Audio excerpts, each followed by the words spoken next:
Hey guys! Hello! Welcome back to another episode of the Caspian Awards, or the Caspian Game Awards, as I should say. And, well, before we actually talk about this, I just want to say a few things. Also, I do apologize for any banging in the background, but anyways. So, obviously, yesterday was the Hell of a Boss episode. So, that was pretty awesome. Go check it out. It's called Full Moon. It was pretty good. So, kind of excited about that. I'm not gonna spoil anything, but go check it out. It was a pretty fun experience to watch. But okay, let's get into the actual thing. So, of course, we're not here about. This is not the Caspian animation awards. This is the Caspian Game Awards. 2014 this time around. Because obviously we're going backwards in time as opposed to kind of forward in time, which I am actually starting to regret doing that instead of, just going forward in time. So that was his mistake. It's fine. But it is just something that, admittedly in hindsight, I probably should have started with the year that I'm going to be ending with, as opposed to just kind of going, from the beginning to the thing. But anyways, or from 2023 back. But anyways, so this is definitely going to be a very weird year to talk about, 2014. Not because it was a bad year for gaming in particular, because I'd say it was a good year. It wasn't as good as 2016 or 2023 in my opinion. But it was still a really good year.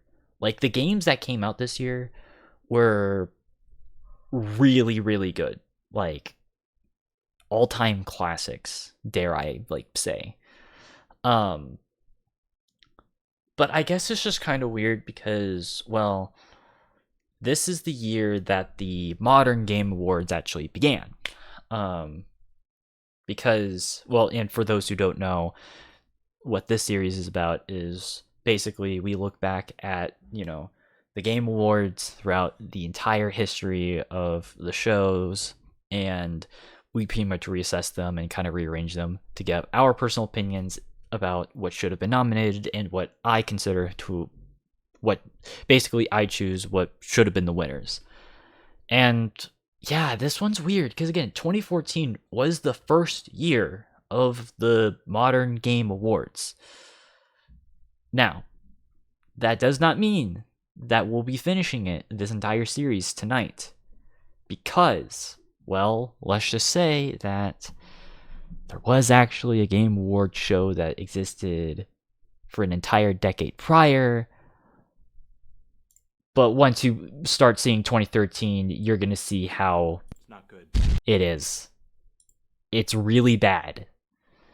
So, as much shit as I like to get the Game Awards now, keep in mind, it's only gonna, this is probably the last, time I'm gonna have at least somewhat positive things to say about a game, for the Game Awards. From this point onwards, it is downhill. So, buckle up for that. Because,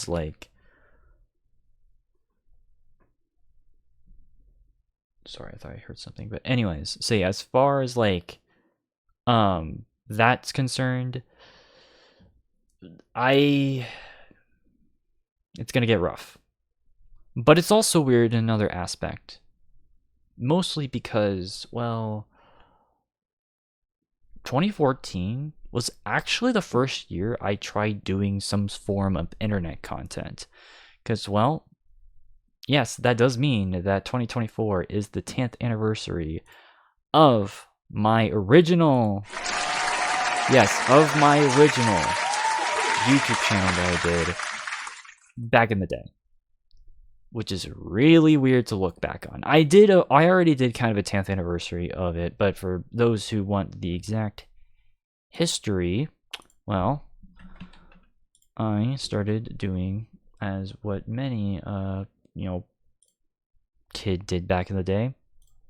I started a Minecraft Let's Play, sort of series. Or not really Let's Play, but mod showcase series. And yeah, you can tell I was really rough at this. You're seeing me, 10 years old, in a video that has aged like sour milk. I did not know what I was doing back then. But, you know, that was November 15th, 2014. So clearly, as someone who was kind of a teenager at the time, you can already tell that, like, yeah, I had ambition, but I didn't know exactly what I wanted to be quite yet. And, well, truth be told, I was mostly imitating a lot of the other big channels that were doing Minecraft content at the time. Unfortunately, some of which have gotten into some huge controversies that I, of course, instantly regret ever, seeing them as idols. But, at the end of the day, I was a kid back then, and, well, I've learned since then. So, hence, I was originally called Sly the Warrior back in the day, but it wasn't until 2 years ago in 2022 where I decided to change my name from Sly the Warrior to Sly the Emo Emperor. So, because, I like alternative stuff, Yeah. Also, I just realized my freaking some Wii games are right there. But you get the point. Is as far as my journey onto YouTube content, Twitch content, it's certainly a weird one to look back on, especially when you kind of go back further and further in time. So yeah, now that being said, just keep in mind that just keep kind of that history in the back of your minds about this year in particular, is that this was 2014. I'm just starting, doing some internet content, which I know is kind of sad that it's been 10 years and there hasn't really been much kind of success in that field. What a shame. But it's fine. At the end of the day, it's like, I like doing this stuff anyways, even if I don't really get that much views. That's not what matters to me. I just like doing this stuff in general. Jesus, what the hell is going on up there? Sorry, it's just that bang is kind of getting annoying.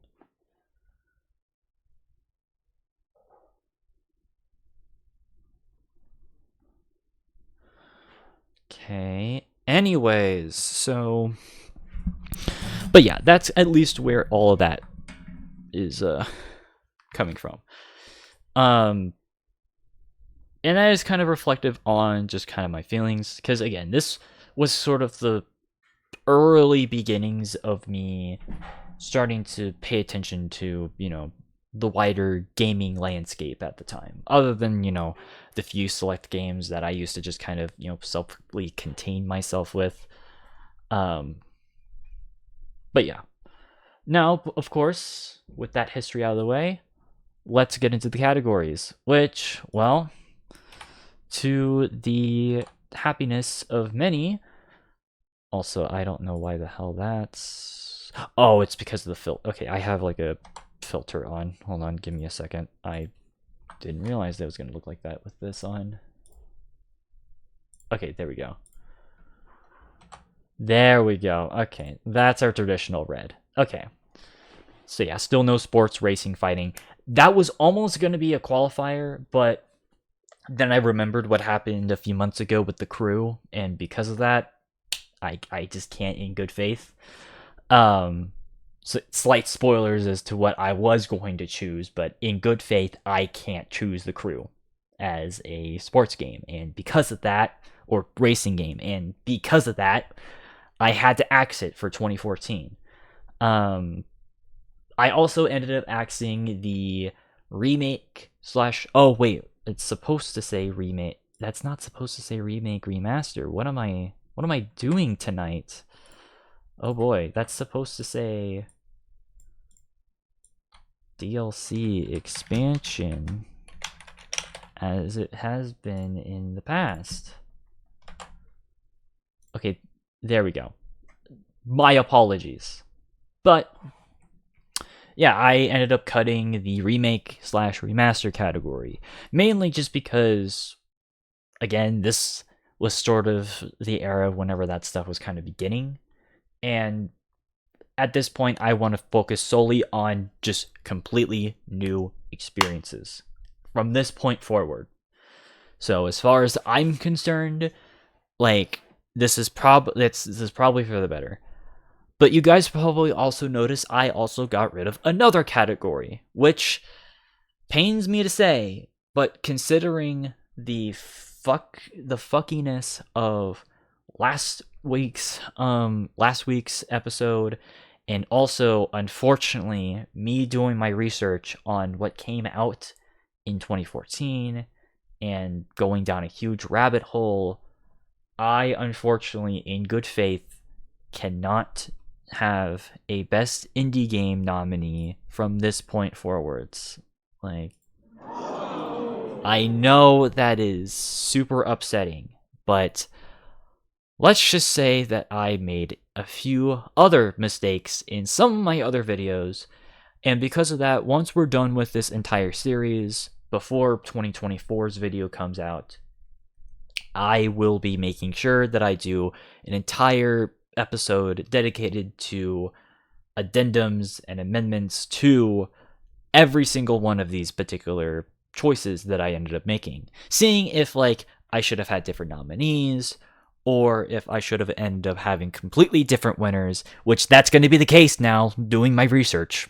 So, because I fucked up. Granted, to be fair, it's probably a mistake that a lot of people would have made, but let's just say that I am someone who's very stingent, and the indie game category unfortunately got extremely compromised multiple times. Therefore, I unfortunately cannot nominate any more indie games, which actually is kind of a good thing anyways, because this was around the time when indie games were starting to really blow up anyways.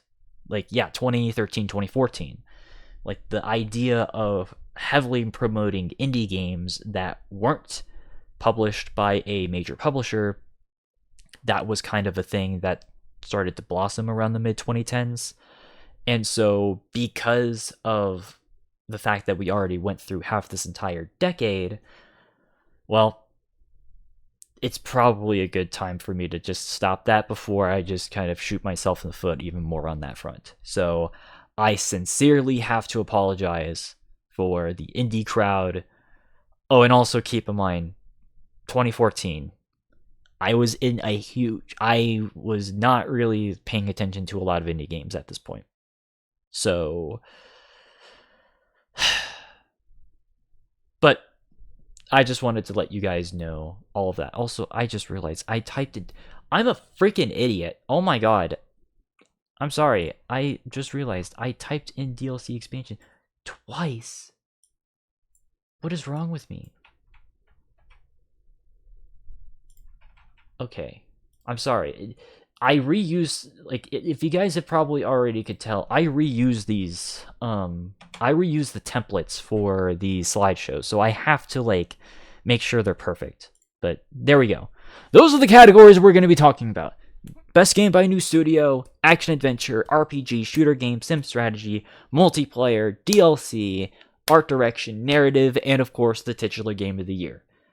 Now let's just go over the rules, because, we have to. So, of course, rules. Number 1, the game must have been released within that entire year, because we're not having weird cutoff dates. It had to have been released between January 1st and December 31st of that year. Rule number 2, it was a game that had to have had a decent to good launch, which there is one game that is going to actually win this that did have an iffy launch, but I will defend it by talking about because I didn't really even back in the day, I didn't really hear too many people complain about it until after the fact. So, but I'll get to that game once we get to it. Rule number 3, no early access games, because that's not fair. Oh, and also, I'm going to actually kind of type this out as well. If you guys get... Oh, shit. Okay. That somewhat spoiled it. Fuck. Okay.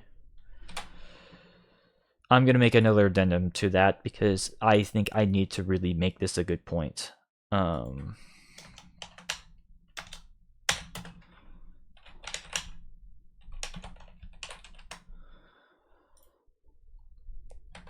So yeah, we have a new rule here. No episodic games. This was a terrible trend that actually pissed me off even back in the day. And I still despise it to this day. Where a game would come out with maybe like, the first part of the game, and then they just incrementally release the game over time for like the next year and a half. I can't stand it when games do that. And that was a huge trend from like late 2013 to about like 2017ish. And it's something that actually grinds my gears. So, and also it's a weird case of a game being released throughout multiple years. I am not accepting games that do that. So, no thank you. Now, and then we have the Game of the Year rules. Basically, it's got to be generally accepted by other people as well. And, well, it has to be a completely new game. So no remakes or remasters are allowed because that's not fair. And then last but not least, only games that I'm personally interested in will be chosen. So if there's a franchise that I genuinely hate or despise, it will not be chosen here. So, there you go. Now let's actually get into the list. So, let's get into the first pick of the night. And yep, it's not indie games this time, but it's best game by a new studio. So these are pretty much, of course, games that are not made by smaller studios. Okay, I actually am getting really pissed off about the fact that like this has been a disaster of a stream so far. What the actual fuck? That's not supposed to say that. But I know why it says that. It's because I unfortunately screwed up the slideshow. But basically, those are games that essentially are games that got that studio like their first bit of attention. So, it may not be their first game, but it's at least the game where they started to get a little bit more notoriety from, which unfortunately I fucked up on one of my lists. But I'm still keeping this because I think that's only fair. Now, this was not a category that the Game Awards actually had, but I'm going to be giving it out anyways because I want to give respect where it's supposed to be given for whatever games came out. Now, one of these games you guys are going to be laughing at. But I do think that I could make a genuine case that it does deserve to be here and not the guilty pleasures. Ready for it? Okay, let's do it.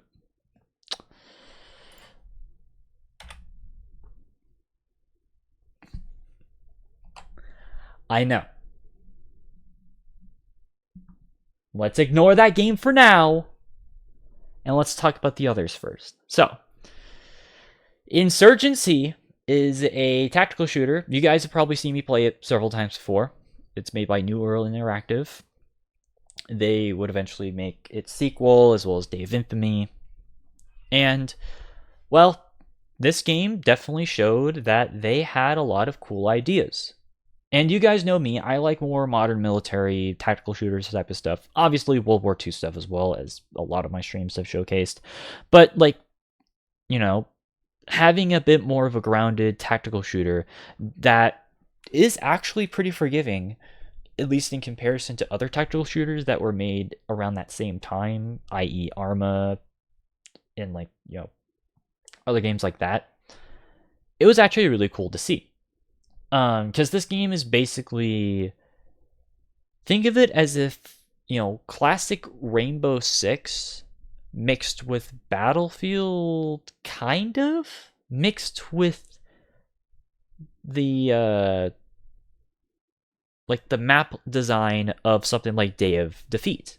That's essentially what a synergy is. And that kind of helps because, well, this is a game that was built off of the Source engine, which the Source engine was used by a bunch of, Valve games, so that makes sense.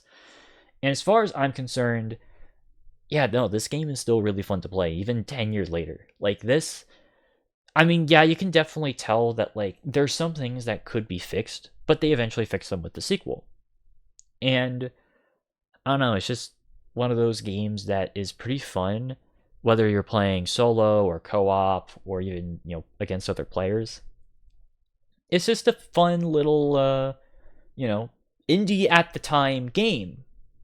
And yes, this is an indie game. At least this game is. Not the other games, but this one is. So, and of course, well, this was the game that got New World Interactive a lot of attention, which of course they would eventually make, other great things with this. So yeah, there's that. And then we've also got a game like The Vanishing of Ethan Carter, which this was actually nominated for Best Indie Game for the 2014 Game Awards, which, fair. Like, as far as kind of a admittedly short but sweet little horror experience, I thought that was pretty cool. Now, this game is not too different from something like What Remains of Edith Finch, which we did talk about in our 2017 episode, where it's a pretty short but self-contained narrative-based experience. And I think in the way in which this game, handles its sort of immersive, experience, I thought it did really good for what it was trying to do. But keep in mind, it is a shorter game. It's like literally only like 2 hours long. Excuse me, if I'm not mistaken. But again, it's meant to be a more short and sweet one. But then you also have a game like This War of Mine, made by 11-Bit Studios. Now again, 11-Bit Studios was around, and while yes, they did get a little bit of attention with their previous games, I wouldn't say that those really put them on the map per se. Hell, like, how I pretty much judged games is whether or not they had like a ton of views on YouTube, and if I saw a bunch of articles. I didn't really see that much for their previous games, but this was the game that I saw a lot of attention be given by 11-Bit Studios. And rightfully so, because this is another sort of narrative-driven experience, but it's more akin to like kind of a civilian war story, since it's heavily based on the Yugoslav wars from the 90s. And it just kind of, alludes to a conflict similar to that. And I think that's a pretty compelling story that they have there. So, yeah, no, this is a really good choice as far as that. And if you're interested in, like, hearing about the civilian side of a war, this is a pretty good game that fills that sort of niche. Okay, let's not kid ourselves. You guys obviously see the final game on this list, and I know there's some people who are going to laugh, being like, Five Nights at Freddy's? Why? That game is, like, cringe. It's lame. It's all that fun. Like, yes, and we even did stream this game as well. This was a game that we streamed, I think. No, it was 2 years ago. And while, yes, I did have my issues with it, and it has some serious problems, a lot of people do genuinely consider this to be a good game. As far as, like, the entire franchise is concerned, a lot of people, whether you want to agree with this statement or not, do genuinely think that the first Five Nights at Freddy's game is a certified hit. At least the first game. We can have a million debates about all the sequels and all the spin-offs and all that fun stuff, and I will totally agree with you there. But you can't deny just the impact alone that this game had was monumental. As far as, like, horror games, for better and unfortunately for worse. But as far as, like, at the time, this was pretty much new ground. because there were very few horror games that kind of tapped into like the psychological bit of stuff that was clearly like meant for like kids stuff. Obviously, nowadays that is the most overdone trope in video games, period. And I don't like it. I'm getting sick and tired of that sort of trend. Hell, I'm even getting tired, like sick and tired of it for FNAF as a whole. But as far as what this game did, whether you love it or not, you can't deny its influence. And well, I have to concede, without this franchise, we wouldn't have those two. And let's just say that those two in particular have kind of helped me get through a lot of shit in the past. Well, in Foxy's case, 9 years. In you know whose case, past 3. So you get the point, is that like I feel like I'm obligated to at least put the first game on here. I'm more than willing to like ignore every other game, but I have to put this on here. And if I'm going to be honest, here's the most shocking thing. This game was not even acknowledged at the first Game Awards, which is like, huh? This was like the biggest game of 2014, easily. Like, as far as like the indie crowd is concerned. So yeah, like again, whether you like it or not, this was the biggest. This was, if not like the biggest, at least the second biggest horror game of that, like, as far as like popularity is concerned, from that year, just behind PT. So, but yeah, you get the point. But of course, let's get the winter underway, because you might be surprised what I'm actually going to pick. And of course, we have the envelope yet again, as always. But let's open it up to see who the winner of this award is. The award, the best game by a new studio, goes to... Some people are going to be mad at me with this, but I don't care. Insurgency.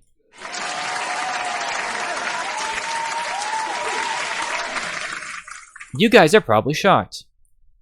Why aren't you choosing FNAF? Well, I mentioned this even whenever I was playing FNAF. I like the aesthetics. Like, the art direction is really good. And the character designs of the animatronics themselves are cool. And I hold a lot of that to my heart. But it's not really a good game overall. Like, if I'm going to be honest, between all 4 of those options, it's actually the game I would prefer to play the least. Not because it's scary, because it's really not, but I feel like I just was kind of obligated to choose it on there. However, Insurgency is a game that not only am I willing to play, I'm willing to play 10 times over any day of the week. Especially considering that, you know, this is a tactical game that is pretty forgiving. Like, you know, yes, you die pretty easily, but there are game modes that allow you to respawn very quickly. Whether it be in multiplayer or co-op or single player. And because of that, it helps the game be easy to get into. And that's pretty awesome. And of course, as far as it being a new game by a new studio, New World would eventually make Sandstorm, which is an amazing game in its own right. Like, hands down, one of the best shooter games of 2018. And, well, we've obviously talked about it, so go check out our 2018 video.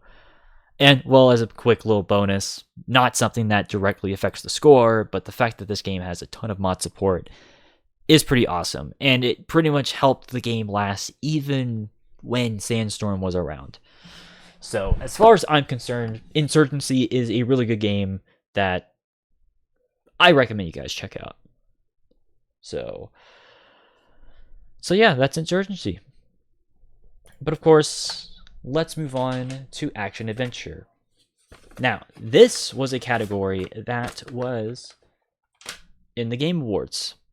So, and again, this is the first modern Game Awards, so there are some kinks that definitely needed to have been made. And, well, how did they at least do with the nominees?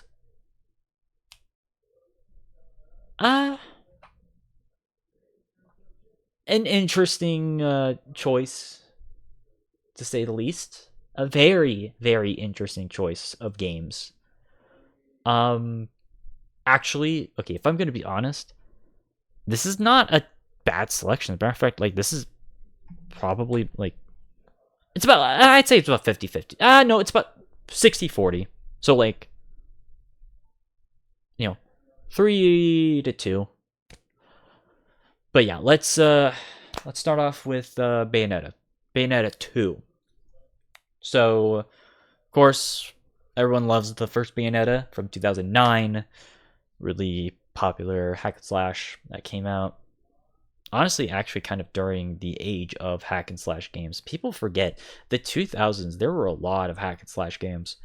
They kind of like waned a bit in the early to mid 2010s. They were still around, but like they were not nearly as popular as like the big names like Devil May Cry or God of War or obviously Bayonetta 1 in this case. But Bayonetta 2 was still able to stand out. And not just because of the sex appeal, I swear to God, because I know there's going to be motherfuckers out there who are going to be like, oh, you just like it because, well, you get to see what, like, yeah, you get to see her bits. Okay, you horny bastard, we get it. You're like, kind of, obviously I can't show it because TNA, like, TOS, but you get what I mean. I mean, you see the cover. Do I even need to point it out? Regardless, though, as a game, this one I do respect. Granted, you can argue whether or not this is better over the original, or if the original is better. I'm not here to debate that, but as far as a game, Bayonetta 2 is a pretty good one. But you know what else is also really good? Shadow of Mordor and Alien Isolation. Holy shit. These two fucking games. Okay, I have to put up my headphones for this. You have no idea how awesome both of these games are. It honestly could just be a race between these two alone, and no one would be complaining to me. Because these are two fantastic games. Obviously, with Shadow of Mordor, it was a, set in Middle Earth. So, same setting as like Lord of the Rings and The Hobbit, which, this was around the time when the Hobbit movies were coming out. Has nothing to do with them, but, kind of, admittedly kind of riding on the success of those movies. Whether you like those movies or not, that's a completely other discussion. But yeah, no, this is a really fun action adventure, heavily inspired by, stuff like, it's basically a mix between something like Assassin's Creed and like the Batman Arkham games, just obviously set in the Middle Earth, universe. And oh my god, it's so fun. It's so fun just running around and like, jumping around and like, doing a bunch of like, stealth kills and, doing a bunch of the big fights against, these group of orcs. Like, it's so much fun, especially since like there really hasn't been that many games set in Middle Earth that were, that stood out as much as this. Maybe like the Battles for Middle Earth games, maybe, but of course those are RTS games, and this is an action adventure game. So I don't know. This game was just so much fun to play. I wish I was able to stream it for you guys. I really wish. But unfortunately, my computer can't really handle like open world or quasi open world games like this, and that's a damn shame. But rest assured, this game's awesome. But then we have Alien Isolation, another licensed game that was able to prove itself especially after the fucking disaster that was Colonial Marines. I swear to God, that is still one of the worst games I ever played for you guys. Holy shit.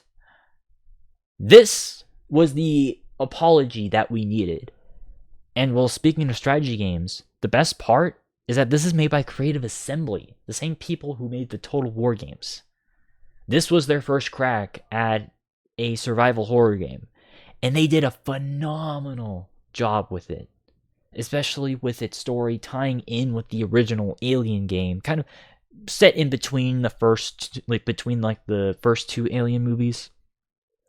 And although I do remember I did stream this, I think back in 2020 for you guys, but I wasn't able to really go far into it because, well, admittedly, I was kind of a bit of a wuss. But, okay, jokes aside, as far as atmosphere and just, the stealth and the horror elements, oh my god, Alien Isolation is the textbook example of how you do a horror game with a license correctly.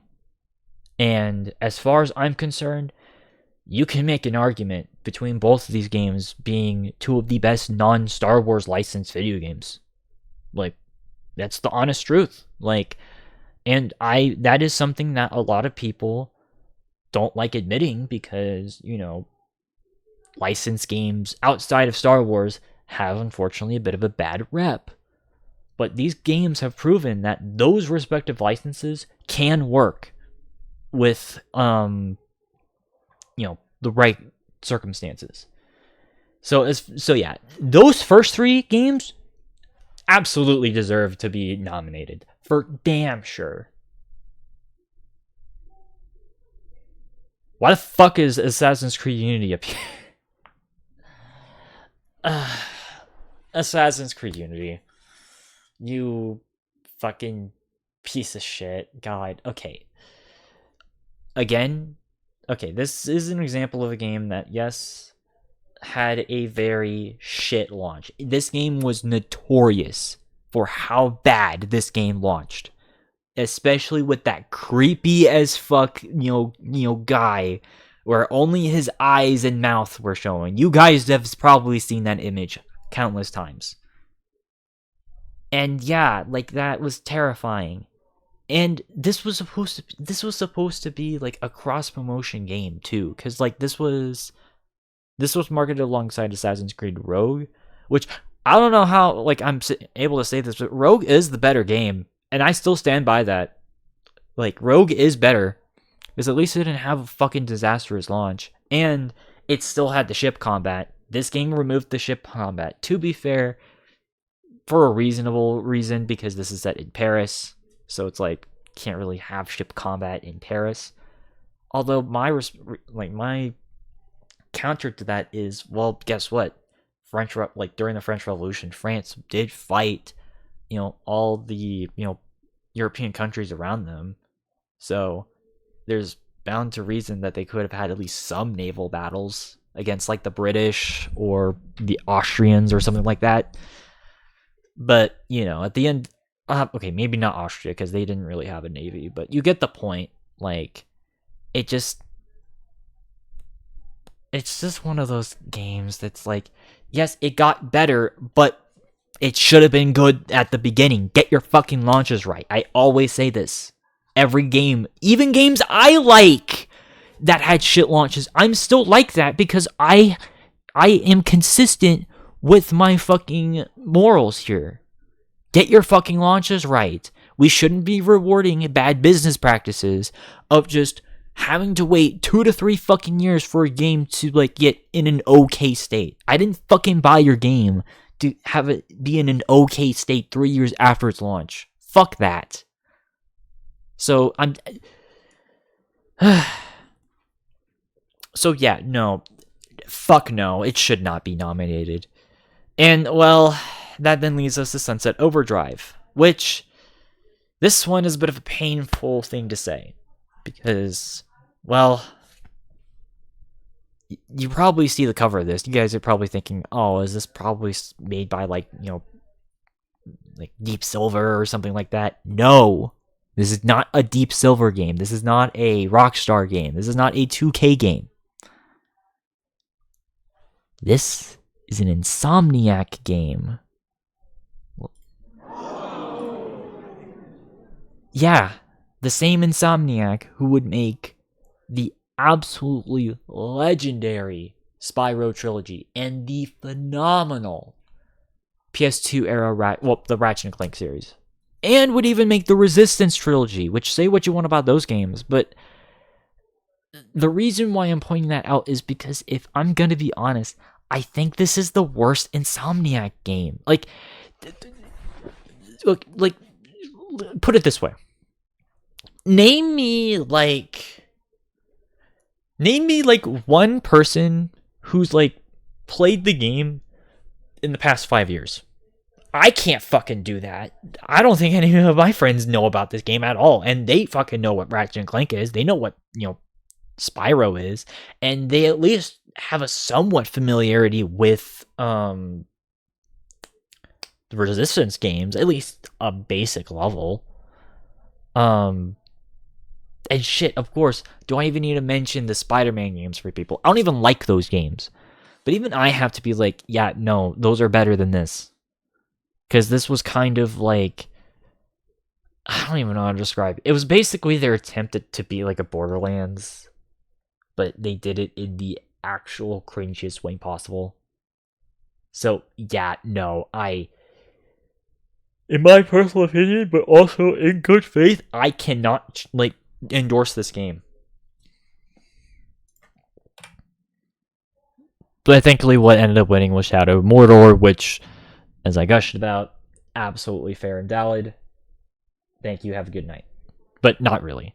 Because, well, we're going to fix this. Because, well, these two games have to go. What am I replacing them with?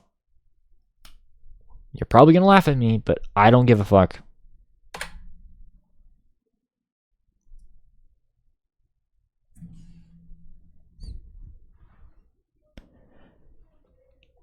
Do I even need to say anything? Do I need to say anything? Okay, let's start off with Evil Within. Let's start with that. Which you guys are probably noticing a bit of a trend here. 2014 was actually a really good year for horror games. Because we had Alien Isolation. There was Nathan Carter, right? And then, well, for some people, Five Nights at Freddy's. But then we also had The Evil Within. Which, actually, now I think about it, I probably should have nominated this for, best debut game as well. Actually, you know what? I'm going to do that right now, because this is made by, well, another company. So, yeah, we're going to addend this. We're going to add an addendum to this. The Evil Within. Although it's not a winner, I'm going to give it to that because, well, it's made by Tango Gameworks, which, of course, rest in peace. Like, you were taken away from us too early. And also, fuck you, Microsoft. Actually, fuck you. But anyways, of course, Evil Within, made by some of the same co-creators of the early Resident Evil games. So you guys know exactly where they're going to come from with this. And, well, as tradition, they did a phenomenal job here. Like, this game is a very creepy game, to say the least. And, yeah, that was the point. And as far as the gameplay is concerned, yeah, no, it's definitely a kind of chilling experience. And, well, as I mentioned, another really good example of, how good of a year horror was for this game. And I already mentioned, PT is a game that, well, not really a game. Unfortunately, I did not nominate it because, unfortunately, I didn't fucking play PT because I didn't have a fucking PS4 at the time. So even if I wanted to, I couldn't fucking play it. And even then, it's not really a tech demo. Like, it's not really a game. It's more of a tech demo. So, as far as, I'm concerned, yeah, PT is basically just, it couldn't have qualified, unfortunately. Because, A, I didn't fucking play it, and I can't fucking download it anymore, but also, yeah. But anyways, Evil Within. Really good horror game. And if you want something that's kind of similar to Resident Evil, it's not exactly like Resident Evil, it plays very differently, but it has a similar sort of motif. Go check it out. And yes, of course, I had to throw in a personal game in here, but I don't care. We're going to be a little bit more lighthearted with this final pick. Shantae and the Pirate's Curse. I know you guys are probably laughing at this, being like, oh, that's an anime game. That's like a game for, like, you know, weirdos. Rude. But no, this is a action-adventure platformer that we played through last year around single-player September, and I had a phenomenal time playing this. I thought that, like, and again, I already knew about Shantae. As a matter of fact, I've known about Shantae actually for close to as long as, like, I've been doing, like, YouTube. And hell, look, you guys see her back there behind Patrick Stump?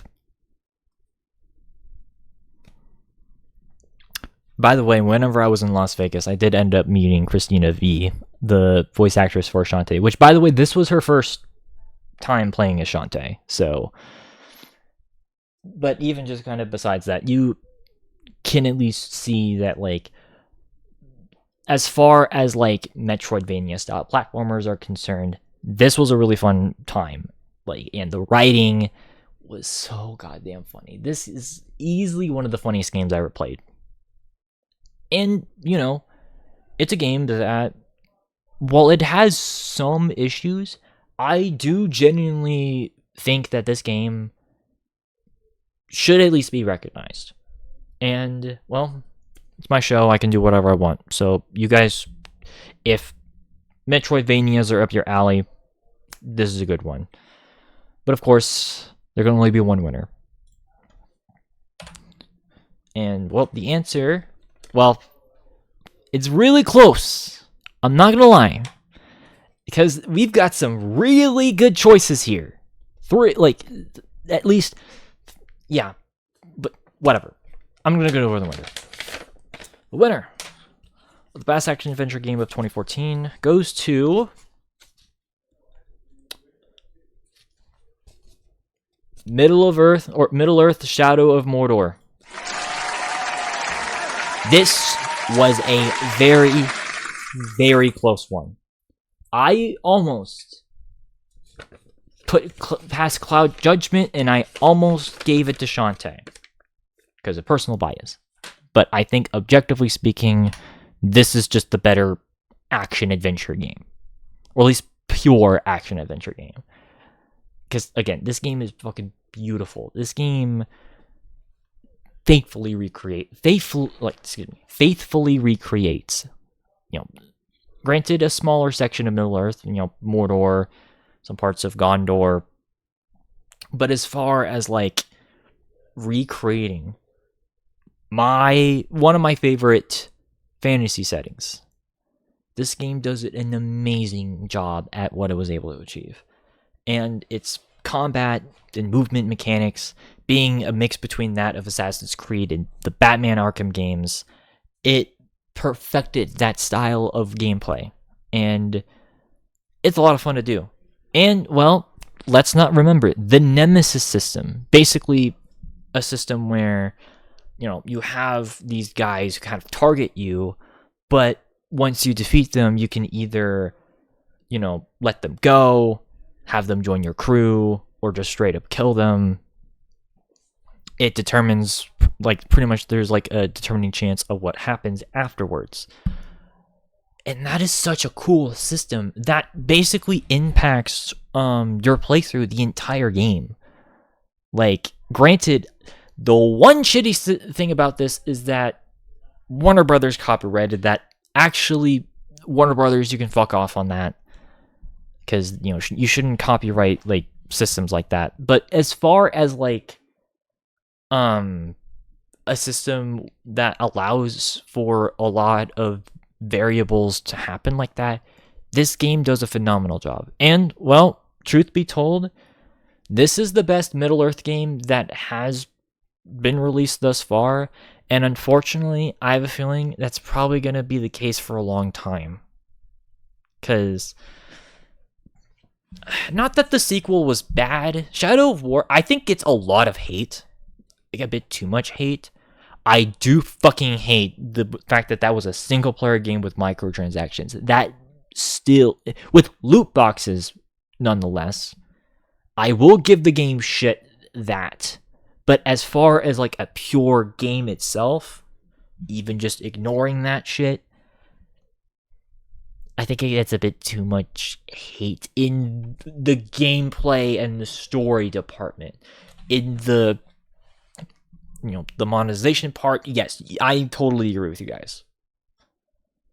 But yeah, I just kind of wish that like if they didn't do that, we would have had a third final game back in like 2020 or 2021. Easily, we could have had another Middle-earth Shadow game. But unfortunately, greed got the best of Warner Brothers or Monolith or whoever. Which, yes, this was made by Monolith, the same people who originally made Blood and Fear. So they know what the hell they're doing. I'm just really hoping that their next project, if they do a next project, will be phenomenal. And, well, please give us another amazing, like, Lord of the Rings game. I swear to God. We don't need another fucking Gollum game. I swear to God. Like, please. I don't need more pain in my life. Anyways. Best role-playing game. This year was okay for role-playing games. Not the worst we've seen so far, but I wouldn't say this was particularly a high point for RPGs. However, there was one RPG that did stand out from the rest, but we'll get to that game in a little bit. But did the Game Awards see eye to eye in that? Not really, unfortunately. In some ways, yes, but not entirely. So, yeah. Again, not a terrible selection of games, but it's like, why? For some of these. Again, some of these, well, one of these only really made more sense at the time. And another one is a game that, frankly, not only shouldn't be qualified, it shouldn't even have been thought of being on here. That game, being the game that shouldn't even be on here, is Bravely Default. Yes, it did have an American release in 2014. But this is another example of a game that came out in a previous year that just had a re-release that they nominated for whatever stupid reason.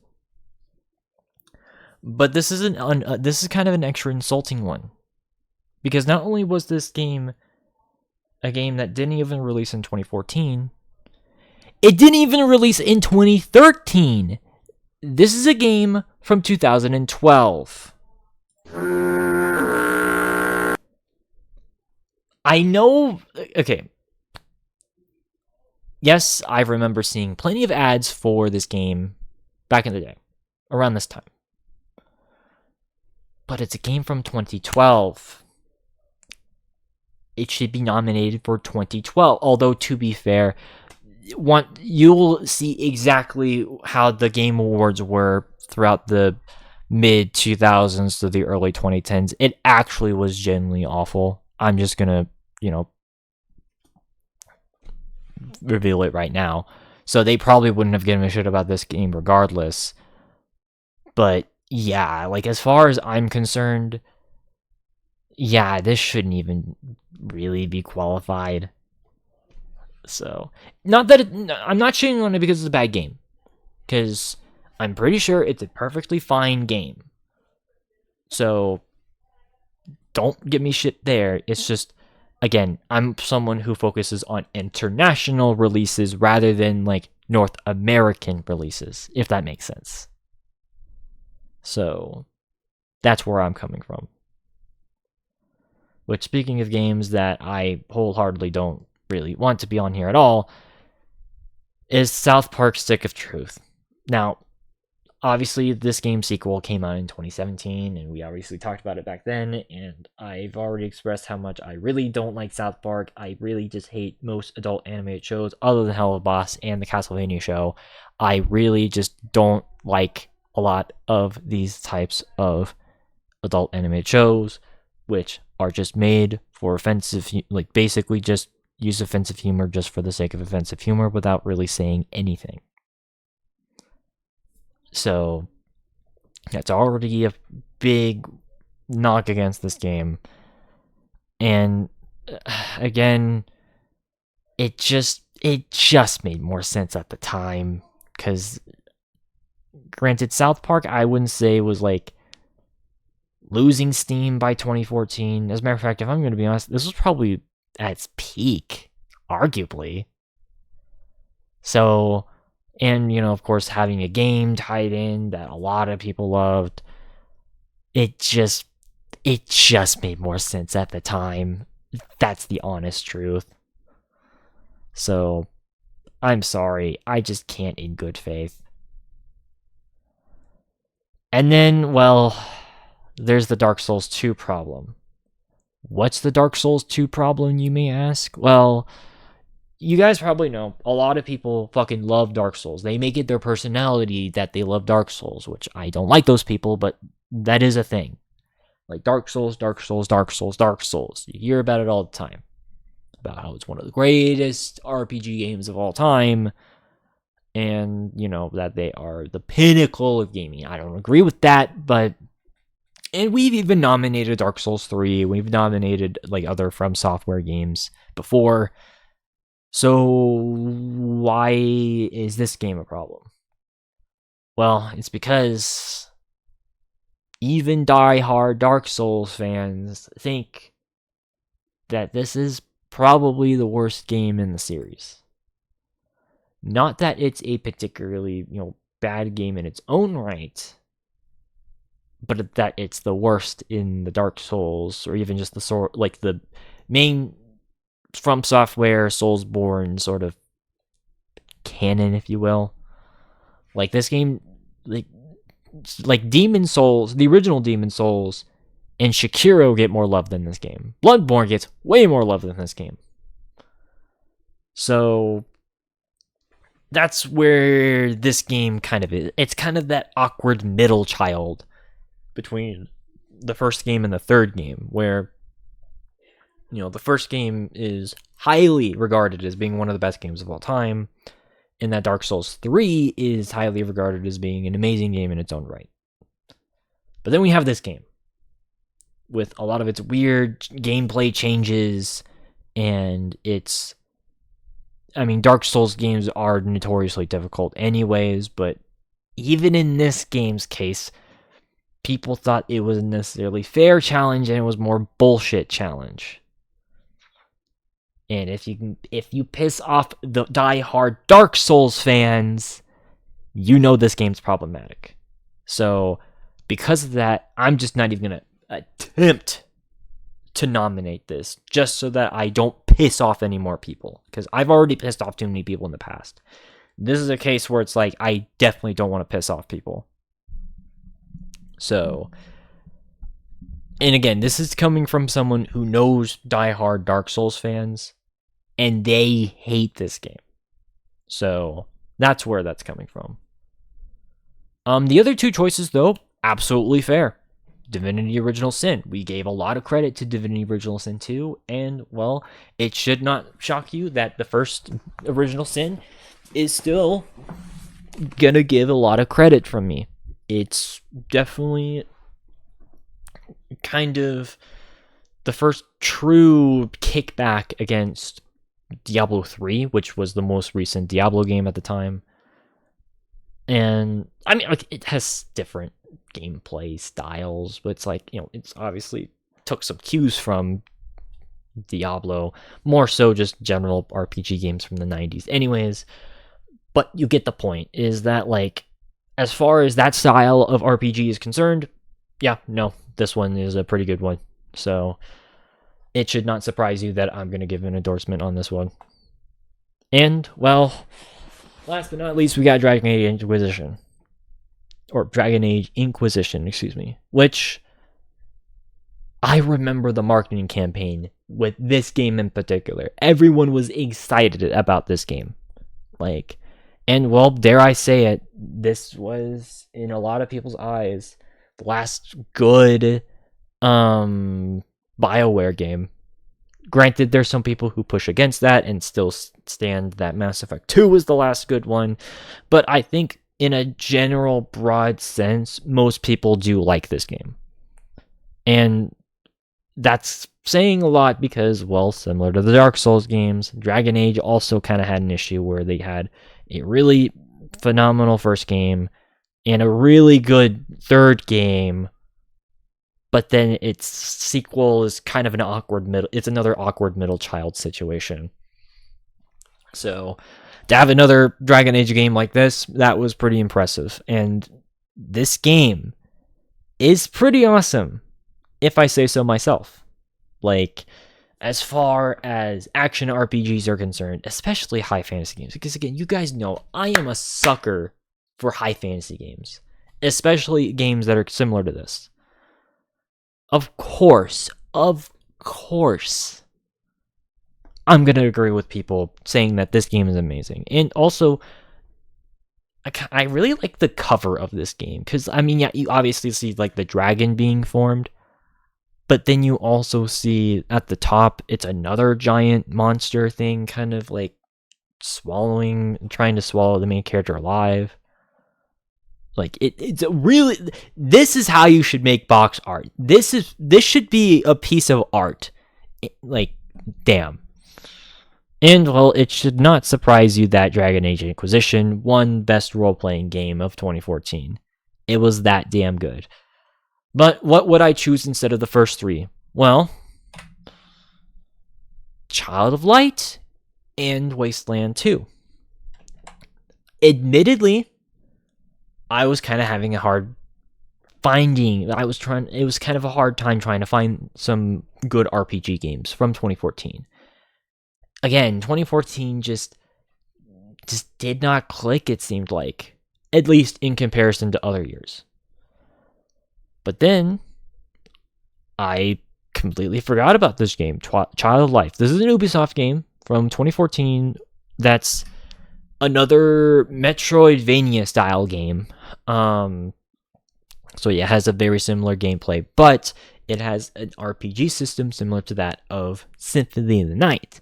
You know, the game that started that genre, or that sort of sub-genre, whatever. I just kind of use it as more of a categorization term, but you get the point, is as far as, like, that sort of game is concerned, yeah, no, this game has a really beautiful, just, like, sort of, cutesy fantasy, but fantasy nonetheless. Or fantasy setting. And yeah, like, it's just a game that I feel like just kind of got forgotten about over the years. It's like one of those, like, hidden gem games that, like, you hear about and you really, like, think is really good, but no one really talks about it. And it's kind of sad thinking about it. But I'm going to finally give it a bit of a nod, because it deserves the nod. So if that's if you want, like, a Metroidvania that is a bit more of an RPG style, this is your game. And then we have Wasteland 2, which I gave a lot of praise to Wasteland 3, so it should not surprise you that I'm going to give the same amount of praise to this game. This was the long-awaited sequel, almost 25, 30 years by this game's point. Like, 25 years. Jesus. Yeah, because the first Wasteland came out in 1989. There were some spin-offs, I think, in the early 90s, but this is the first true sequel. And Well, as far as another game that is sort of that old 90s isometric role playing experience, obviously with 3D graphics and just modernized overall, yeah, no, this game does a really good job establishing its world and all its mechanics and stuff. And it's pretty cool. I will give this game shit though for its live action segments. I've always just kind of gotten annoyed when games do that. Thankfully, it's not the entirety of the game, but it's a return to form for a very old franchise that, did warrant some expansion, especially considering that, like, because guess what? Wasteland 2 was originally supposed to be made in the 90s. In 1995 or 4, I think, was when it was supposed to originally release. But then the project changed and eventually evolved into what we now know as Fallout. So, yeah. Suffice to say, I'm much more of a fan of Wasteland than I am Fallout. I'm sorry. Go watch last video. I'm not repeating myself. So yeah, honestly, again, an okay year for RPGs, but you guys know what's gonna win. I'm not even gonna hide it from you guys. It should be very obvious. So I'm just gonna give it to you guys now. The award for the best role-playing game of 2014 goes to Dragon Age Inquisition. Divinity Original Sin is probably the closest to compete against this game, but come on, it's Dragon Age Inquisition. It's probably, like, you can make a good debate on whether this is better than Origins, or if this game's better, but regardless, if BioWare had, like, a last hurrah, this would have been the best ending for them. Obviously, that didn't happen. They would eventually make the train wreck that was Mass Effect Andromeda, and the absolute disaster that was Anthem, and whatever other bullshit they've been putting out since. I mean, they've worked on the Old Republic, kind of in between, but as far as, like, original new releases, this was kind of the last one. But regardless, people see it as a huge improvement over the second game. While this game doesn't really have multiple endings, it has sort of like multiple branching character storylines that you can go through. And which, of course, adds a ton of replay value if you decide to do so, although this is an RPG, so it's going to take you a long while. But that option is still there. And, well, it brought back a lot of the features that were heavily missing in Origins. And again, just the story itself is it has much higher stakes. Because, that's what people were kind of annoyed with, is that Dragon Age 2 just kind of felt more like a filler game. Kind of leading towards this game. But I can report to you guys that, well, Dragon Age Inquisition is, in fact, a certified classic. So, as far as I'm concerned, this is definitely the best choice. Alright. Best shooter game. Oh boy. Best shooter games. So, alright. Well, I think I need to be kind of honest with you guys. 2014 was a weird year for shooter games. Because while, yes, there were some phenomenal games to come out this year in that category, there were also quite a few really bad games. Did the Game Awards choose the good, or did they choose the bad? Okay, well, it should be obvious what they chose. Let's fucking show the games. Okay. Again, this one is a 50-50. So, And it's really funny because we just talked about one of the games earlier this week. But let's just go over the duds. Call of Duty Advanced Warfare should never be nominated in any best anything ever. This game sucks. This game is... Well, you guys, if you've seen my tier list series, you guys know how much I despise this game. I think this is easily one of the worst Call of Duty games ever made. Like, its campaign, aged like sour milk, and is extremely goddamn tedious and bland. Its multiplayer is the most frustrating game that you will ever fucking play because of its, jetpack mechanics in very tight, small maps, and has zero flow. Its exo mode is a shell of what it was back in Modern Warfare 3, and offers very little replay value, especially considering that nobody really likes playing that mode to begin with. And don't even get me on the Zombies DLC, because holy shit, Zombies is actually the worst in this game. And I still stand by that. Even with the release of Vanguard, I would still rather play Vanguard Zombies than this. I hate Exo Zombies with a passion. Yes, that means I'm an Exo hater, but I don't care. I fucking hate this mode so goddamn much. I think I streamed it once, right before I did my tier list with it. And then I was donesy. I have not played it since, because this is actually one of the worst games in the entire franchise. I'm hesitant to say the worst, but it's easily top 5 worst. Easily top 5 worst. And I am not going to hear it from motherfuckers who try to defend this game. Because I already got shit for me shitting on Ghosts. I'm not going to hear it from Advanced Warfare defenders. If you fucking defend Advanced Warfare, I will kick your ass out of this fucking chat. So, no, this game sucks. It's terrible. Just go play fucking any other game that came out before this. And I'm not joking. Just go play Black Ops 2. Shit, I'll even recommend Black Ops 3 multiplayer, because at least with that movement, it doesn't feel so just janky. And don't even get me started on the fact that this game also was the game that brought in loot boxes within Call of Duty. I will never forgive this game for that. So, nada. Hell no. Shouldn't even have been thought about in the drawing board for this list. And well, unfortunately, I have to also say similar things to Destiny. And I know this one's going to give me shit, but again, this is my stream, I don't care. And this is this is coming from someone who is an ex-Destiny admirer, I should say. I wouldn't say I was ever like a diehard fan, but I did own this game.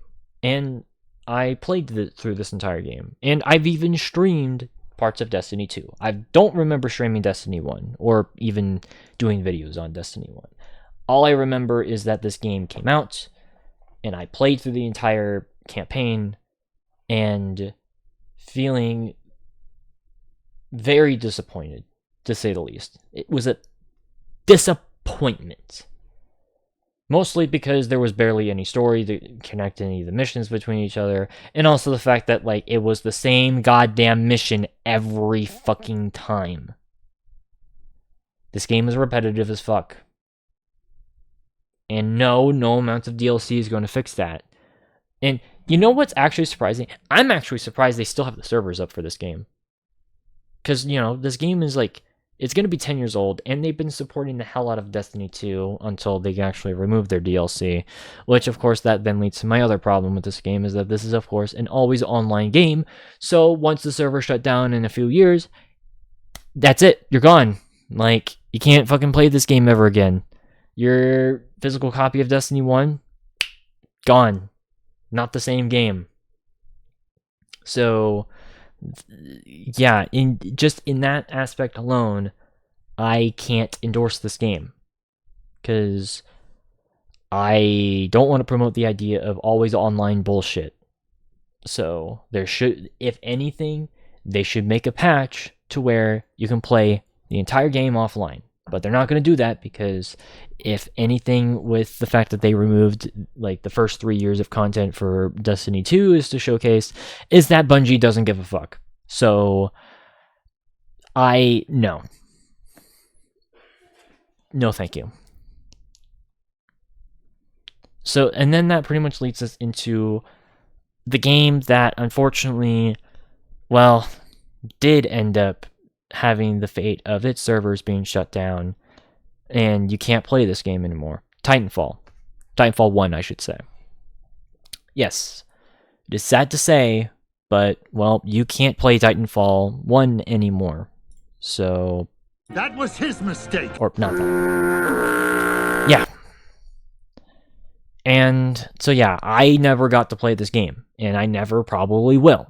So, that automatically, I can't do. And unfortunately, that kind of goes into my point as to why I really don't like always online DRM, because it is extremely anti-consumer and makes it to where that people who absolutely love your game can no longer access your game.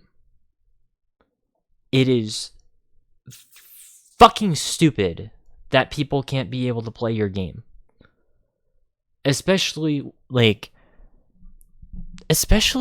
considering the fact that a lot of games from the 90s and 2000s, they didn't require servers. Like, you can go to Quake 3 right fucking now. Or yeah, okay, not Unreal Tournament anymore cuz fucking Epic removed that game. But you can go on to Quake 3 right now and, create a match. And you can probably still find maybe a few servers 25 years afterwards. That is a testament to how, that is honestly a testament to how much Quake as a franchise has held up. And unfortunately, a lot of these online, only games will never hold up to the scrutiny of time. So, yeah. I like Titanfall 2.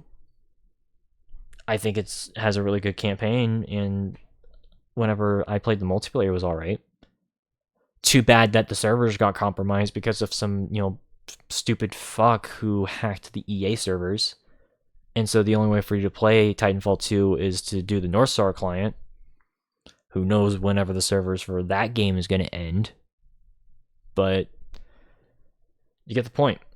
Titanfall is, gone. And I can't nominate it. Thankfully, there are single-player games that we can nominate that will never go away. Wolfenstein: The New Order, and, well, at least the main campaign stuff for Far Cry 4. I only say that because there's an asterisk with this one. Wolfenstein: The New Order, of course, Wolfenstein game, actually just had its 10th anniversary. Was it earlier this week? Oh no, literally last week. Last week. So this game just turned 10 years old, which is insane because I remember when this game first came out. Granted, I was still kind of iffy with Wolfenstein, but let me tell you, this game is phenomenal. Obviously, New Colossus unfortunately did kind of teeter this a little bit. But I will still say that The New Order is arguably one of the best FPS games of all time. Its story, its gunplay, its overarching gameplay, the side activities, the level design. This is a testament to how you should be doing single player first person shooters.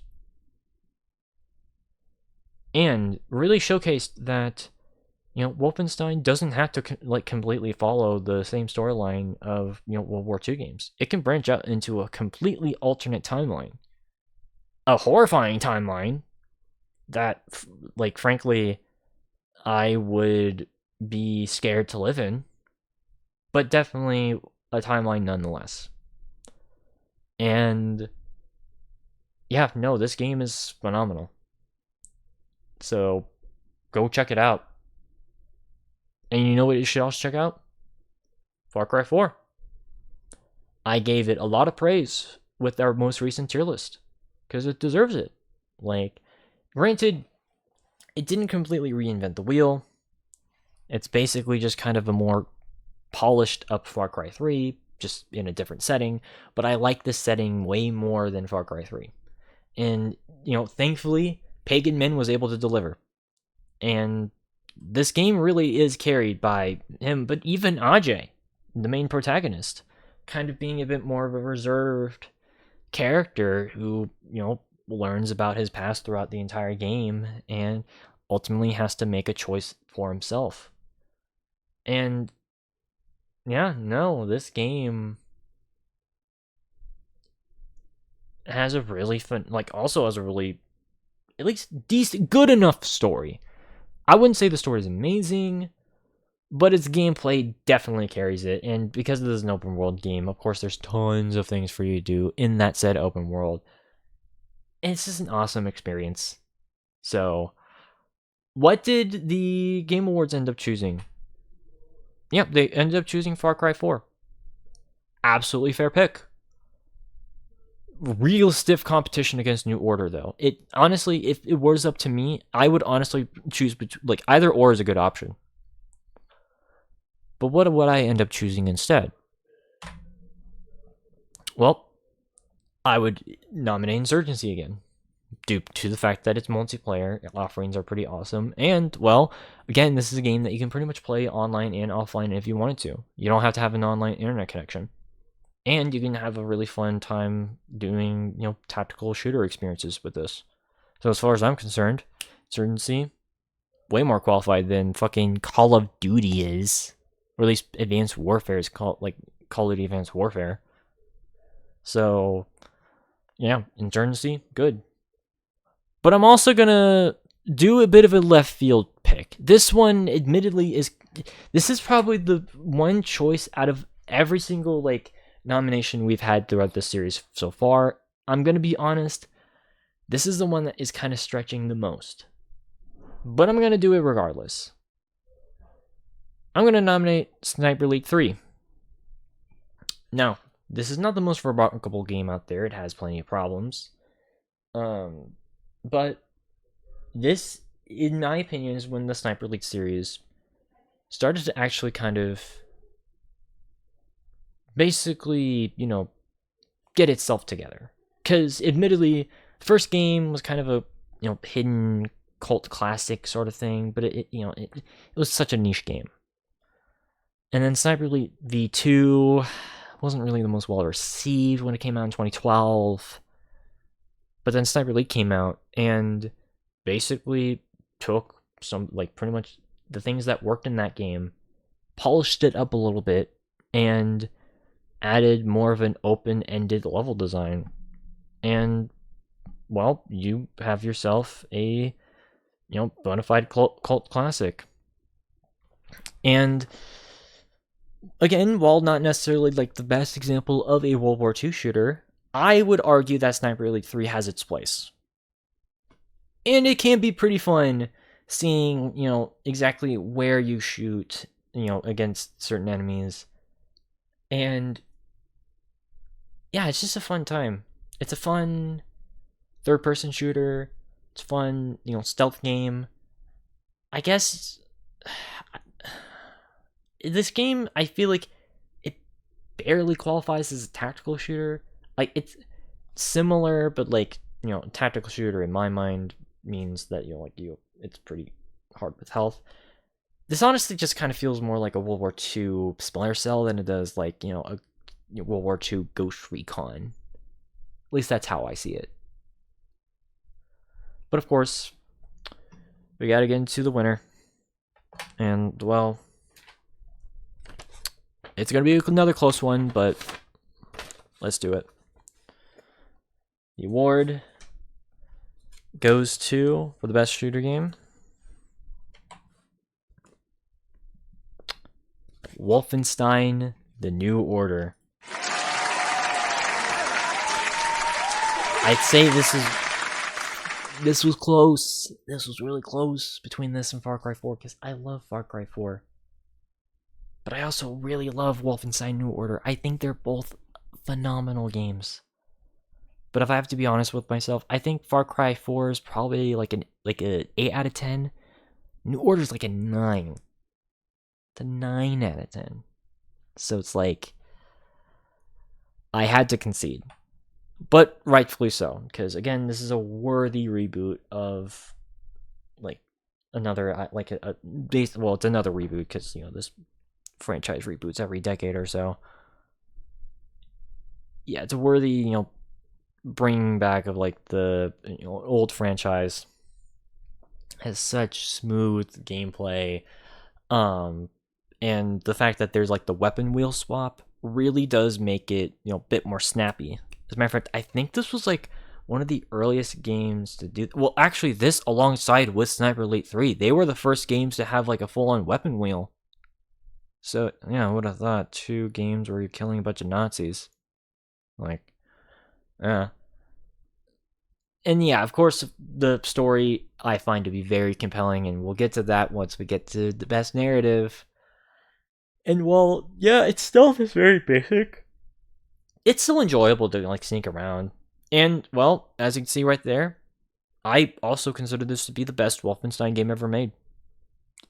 Even better than Return to Castle Wolfenstein, because like Return to Castle Wolfenstein, we played through that game earlier this year, and while yes, you can have fun in that game, it ultimately, I think, is just a bit too hard. Thankfully, there is actually a mod that does fix that game, and maybe I'll actually replay through that game with that mod, but that's a story for another time. But the point is that Wolfenstein New Order, best game of 2014 in the shooter category. So, I recommend it. Best sim strategy. Okay, yeah, this will be the last category we do for now, before I get a drink, by the way. So, they didn't actually nominate sim strategy, and I can see why, because, this year was kind of, again, pretty iffy in that category. So, but I was able to scramble just enough games. So let's go over them. So yeah, 2014, we've got these games right here. I know I have Forza Horizon 2 in here. And again, this was originally supposed to be in the category for sports/racing. Excuse me. But I ultimately had to throw it in here because, that category ended up falling downhill again. But I do think that, the fact that you can still have that quasi-open world experience while racing around, that's pretty fun. Again, Forza has a lot of the time, they do really damn good with a lot of their, car detailing and just the overall, simulation of driving. And, well, Forza Horizon 2, another good example of that. Speaking of another really good example of a game, we've got Tropico 5. So this was a weird one because I admittedly kind of forgot Tropico 5 came out in 2014. And keep in mind, this game did come out in a very awkward spot because city builders were kind of they just weren't really around that much in the early to mid 2010s. Not until I would say City Skylines were city builders popular again. And so this game, and keep in mind, SimCity 2013 came out the year before. So this game kind of came out in an awkward time in between.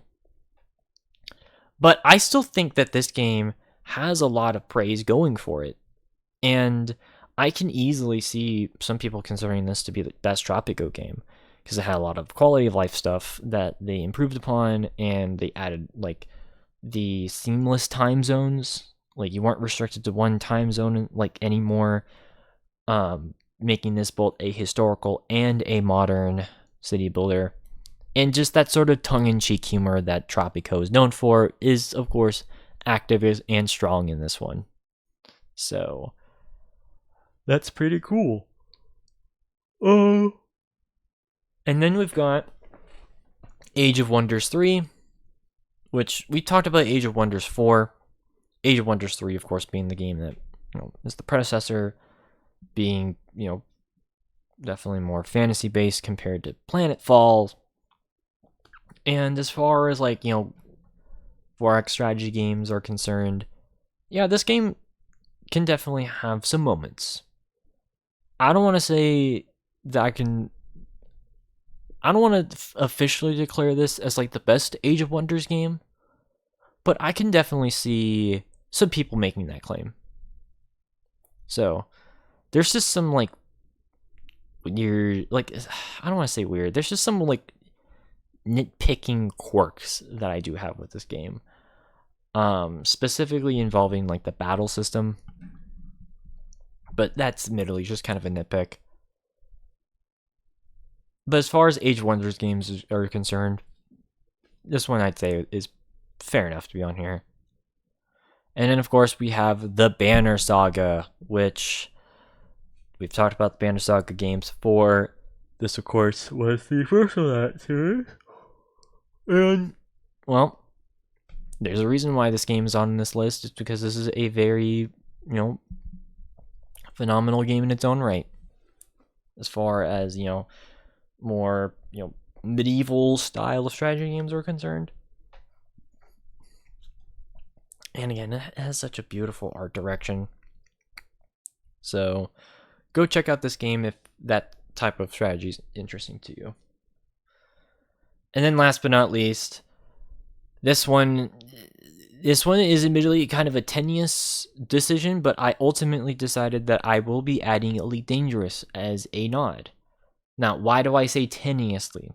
Well, because Elite Dangerous as a game by itself is really good. I do think that, because this game, honestly, when I first played this game, it actually blew my mind. Because this game is a full 1-to-1 scale recreation of an entire galaxy that you can just explore all around in your ship, which is insane. There were some games that kind of did stuff like that before, but just having a game looking like this, and also being a continuation of an old ass franchise similar to Wasteland. The Elite series has been around since I think the mid to late 80s. So yeah, a worthy reboot of a franchise that could have garnered some more love. And that's, by the way, that's how you do a reboot. You take an old IP from a long time ago that is a cult classic, but you can do more with and expand upon. There you go. That being said, well, this game unfortunately does have a few major problems. Number one, of course, is, well, the fact that this game is an always online game. It is an MMO though. So it's not like with Titanfall where it's it's not like with Titanfall where it's more of a smaller based sort of game. This is meant to be a massive online multiplayer game. It's kind of in vain to your MMORPGs. So I'm at least willing to give it a bit more leeway, because just by the game's design, yeah, this is supposed to be more akin to something like a PlanetSide situation, if that makes sense. But even with that considered, this game just got into some recent issues as of late. there's like a few recent updates that people got kind of upset with, specifically involving just kind of like, not really addressing some of like the bugs that are still in the game, and adding in features that like the community didn't really ask for. So there, yeah, it got into some controversy there. But as far as like just being a game in and of itself, I still think that this game deserves at least a bit of recognition. So, and well, I do hope that the servers are still gonna be around soon. I mean, it's Frontier, because I mean, okay, it also comes from the fact that like Frontier developments, they recently had some layoff issues that I literally just learned about like last week. I gave them praise for the Planet series, so it's like I don't hate Frontier, but that did kind of ruffle some feathers. But let's get into the winner. So, again, 2014, it honestly can go like any direction, and I would totally agree with you. Obviously, I ended up choosing something, so naturally, I'm going to be choosing a winner, but you get the point. So, the award for the best sim/strategy game of 2014 goes to Tropico 5. Yep, Tropico wins.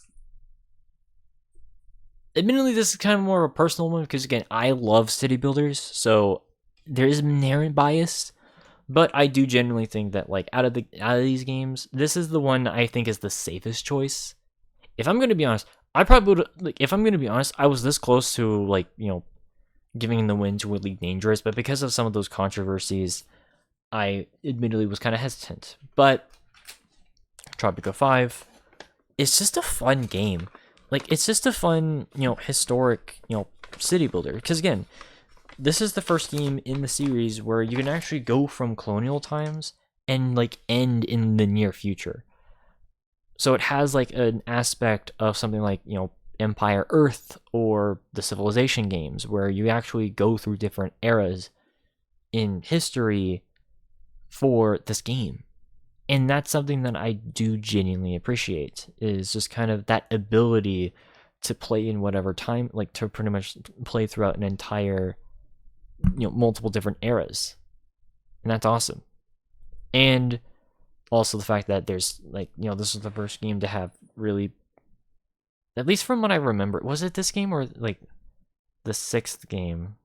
Oh no, yeah, there's some light customization in this game. Not as much as Tropico 6, but just being able to create your own sort of like, ruler of Tropico, that's pretty awesome. And of course, this game is notorious for its, satire and its sort of dry humor. And I mean, I find it to be pretty funny at times. And just, of course, the tons of, building options for you to do, and also the tons of island layouts is pretty cool to check out for yourself. So yeah, as far as I'm concerned, Tropico 5 is a safe choice, but I do think that like it's a choice that I do think is worth it nonetheless. But all right, next is going to be best multiplayer, but before I do that, I'll be right back. I'm going to get a drink, so yeah, I'll be right back.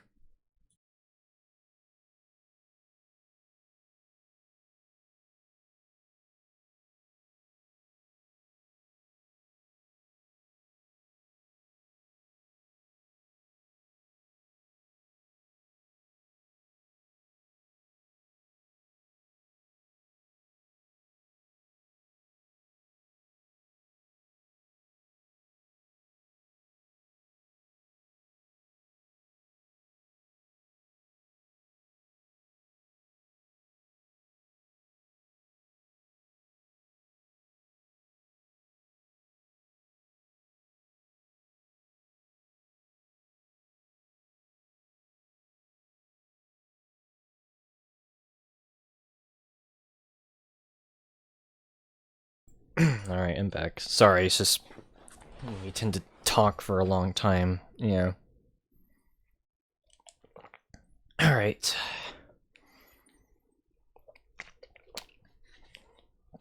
Anyways, best multiplayer game. Now, they didn't actually say multiplayer, they said best online experience. It's the same fucking thing. Who cares? So, I mean, you guys know me.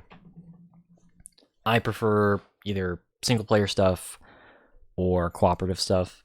I do occasionally play PvP. You know, I played Battlefield a couple times here and there. Call of Duty I might dabble into. But like outside of that, I'm not really much of a player versus player multiplayer guy. Like at all. So yeah, naturally I'm really not gonna like I think that's kind of at least where you guys should at least see where I'm coming from with a lot of these multiplayer game choices, because I just feel like every goddamn year they always choose choices that I frankly just do not like. And it really should not surprise you that it's the same case for this year. I don't think I need to rant about Destiny or Advanced Warfare again. And, well, I already mentioned the problems that people had with Dark Souls 2, and just kind of the fact that I didn't even play Titanfall, so I can't even judge it, even if I wanted to. But then we have, well, an interesting choice, to say the least. We have Hearthstone, Heroes of Warcraft, which, I mean, to be fair, I know I give Blizzard a lot of shit, which they rightfully deserve. But like, this was still kind of around the time when Blizzard still had at least a little bit of respect.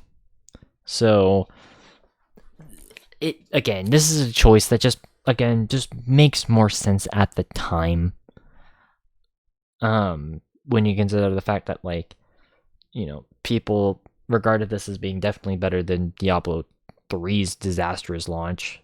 And keep in mind, this was before Overwatch, so... But, man, here's the thing, is, like, besides, like, Yu-Gi-Oh!, I just never really liked card games all that much. I mean, you guys already know, I despise Pokemon with a passion, so naturally I'm not really gonna like Pokemon. And while I would have gotten into Magic the Gathering, you guys also already know that I don't want to support a company that literally sends in Pinkerton guys to fucking hunt down people. So, I'm not a big fan of that shit either. Which, yes, by the way, speaking of Magic, yes, I am well aware that there is a Magic the Gathering box right there. But that's only because those are the cards that I had pretty much before what happened. I have not bought cards since. And admittedly, that was actually kind of a birthday gift for me anyways. I just kind of kept the box originally for my Yu-Gi-Oh! Stuff before I actually got, like, the booklet itself. But yeah, like... I don't know, man. It's like...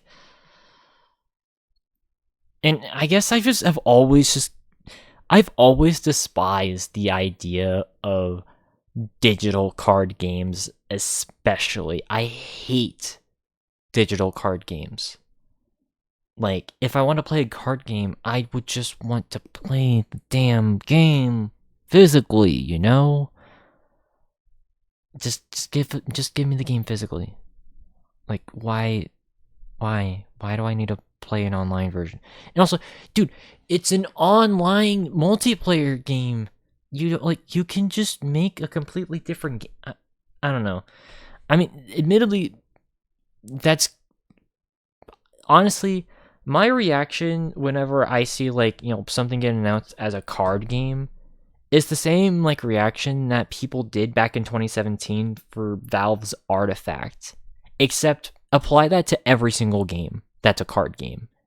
That's me with card games. So, you can probably already tell, just this whole, basically another year, another time for shitty, you know, choices for multiplayer games. as is the case for pretty much every goddamn year, it seems, except for 2016. 2016 was surprisingly decent as far as picks, so, but every year has been like this. Destiny 1, again, just made more sense at the time, but again, it's gonna have servers shut down, so no thanks. These are the choices that I ended up picking. Again, Elite Dangerous is kind of a tenuous one because, well, that game servers are also going to be shut down. Again, the difference is intent and content.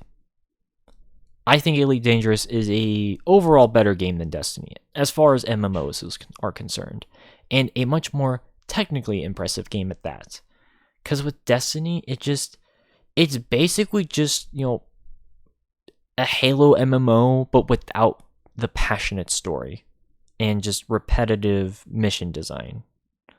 Whereas with the Elite Dangerous, at least it has the attempt of exploration under its belt, which I do appreciate. And, well, I don't need to really explain Insurgency again. I just really enjoy that game's, PvE offerings where you can pretty much tackle missions with a buddy or 7 other buddies. And it's just fun being able to push in through an insurgency area and just clear it out of hostiles. I find it to be pretty fun. There are some levels where it can be a bit annoying to play that in, but I still have fun. And, well, Far Cry 4, I find to be pretty fun as well. This was the first game to have the cooperative open world, which was pretty awesome. I do remember doing that back in the day with a friend of mine. It was a lot of fun. And, well, this was, as I mentioned in our tier list, this was the first game to introduce the level editor for everyone to be able to play not just multiplayer maps on, but designated co-op and single-player missions on. Because with Far Cry 2 and 3, they both had a map editor, but this was the game that basically added that feature in for single-player and, co-op. So that is pretty sick. And then, well, this is a bit of a left field choice for us here, but considering that I've been playing a lot of Wii games as of late, I'm gonna give the nod to Mario Kart 8, which this game did get nominated in 2017. It does not qualify for 2017. It qualifies for 2014 because it came out in 2014. But Mario Kart, it's fun, it's fast, it's cool, it's quirky, it's funny, but not cringy, quirky, or funny. It's actually fun, which I never by the way, this is funny because if you were to have asked 2014 me, if Mario Kart 8 was going to be a nominee for this, I would have instantly hated the idea back in 2014. But, well, 10 years later, I have it on here. And to think that, a Wii U game being nominated on here, that's the testament to this game. And again, the fact that they brought this game over to the Switch is pretty awesome. And, of course, I can go on and on about the DLC, but obviously that would be cheating. And, yeah, which I think, did they, they just released the final bits of DLC before, the year started, right?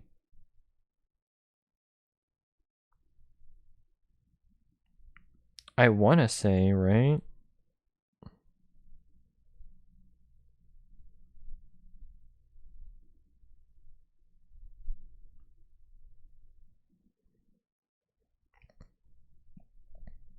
Okay, yeah, sorry. Okay, yeah. They just released their last patch of DLCs last year. So, yeah, they supported this game for that long, which is pretty awesome. Granted, it's paid maps, which is pretty dumb, but it's still cool nonetheless. let's get to the winner. This one will definitely surprise people, but we'll go with it. The award for the best multiplayer game of 2014 goes to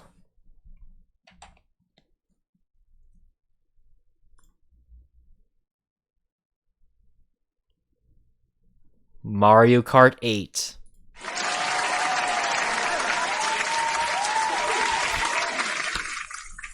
"2014 me is enraged right now. What? A Mario game winning an award? How dare you? Mario's trash. Don't you sold out. You're a sellout. You're a sellout. You sold out to Nintendo. You're a Nintendo employee now." Oh god. Okay. Mario Kart 8, I think, is the objectively best choice for 2014. Again, it's just a fun, kart game. Like, it doesn't need to be... Again, you don't need to reinvent the wheel. You don't need to, introduce, always online stuff. Especially since, guess what? You can play this game offline, and it's perfectly fine. So, and of course, they not only have a ton of throwback memorable tracks on here, but even a ton of new great tracks on here and new layouts that a lot of people have definitely grown to appreciate. And this was definitely this is something that people forget, but this is a game that Nintendo honestly desperately needed, because let me remind you, this game originally came out on the Wii U, Nintendo's worst selling console. So they really needed a hit like this. And, well, they got it. So much so that not only did they bring this game over to the Switch, but continuously supported it up until literally last year. And I have to at least give them credit where credit is due. They did a phenomenal job with this. And, well, granted, I have limited experience with Mario Kart 8, but I do remember having some fun, admittedly. I remember back in the day, I didn't want to admit it because, again, keep in mind, I was in a very anti-Nintendo phase. But yeah, I do like Mario Kart, I mean, for fuck's sake, I was just playing some fucking Mario Kart 8. Or not Mario Kart 8, Mario Kart Wii recently. So, I'd be lying to you guys if I said I didn't like this. Because, well, guess what? I do like Mario Kart. It's fun.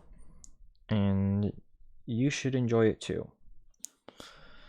I don't know. I guess just kind of as I've gotten older, because keep in mind, I've always mentioned that I've always preferred more serious games, more games that are a bit more realistic looking, take them stories seriously, all that fun stuff. Sometimes you just need a game that just doesn't need to be quote unquote real, So, and that's what I've learned in the past year. And, well, Mario Kart definitely helped in that regard. And, well, me just buying the Wii in general. Alright, best DLC. So, I decided to change this up because if you guys have noticed, I've been using, for the DLC pictures, I've been using the big boxes. This time, I just made them into normal pictures. And admittedly, yeah, 2014, I had to scour a bit again, but I ended up finding some choices, and one of which you guys are probably going to know instantly what's going to win. So here we go. These are our choices. Battlefield 4's Naval Strike, Bioshock Infinite's Burial at Sea Episode 2, Outlast's Whistleblower, and Company of Heroes 2's Western Front Armies. So let's start with Battlefield. You guys know I love Battlefield. I think Battlefield 4 is one of the best games in the series. Shit launch, unfortunately. But its DLC helped make up for it, and, well, obviously, it is way more stable than it was before. And it's one of the few examples of a game that had a disastrous launch that had a huge turnaround and is now considered to be one of the best games in its franchise, even better than Battlefield 3. So, and, well, this DLC pretty much added a bunch of new, water-based maps, as well as added in a ton of new guns that you guys have probably seen me play with in the past. Like, the ARX-160 comes to mind. I think this also brought in the Desert Eagle. So, some pretty good weaponry there. And some awesome maps to play on. So, yeah. Battlefield 4's Naval Strike. Pretty awesome DLC. Another DLC that is also cool in its own right, Company Heroes 2's Western Front Armies.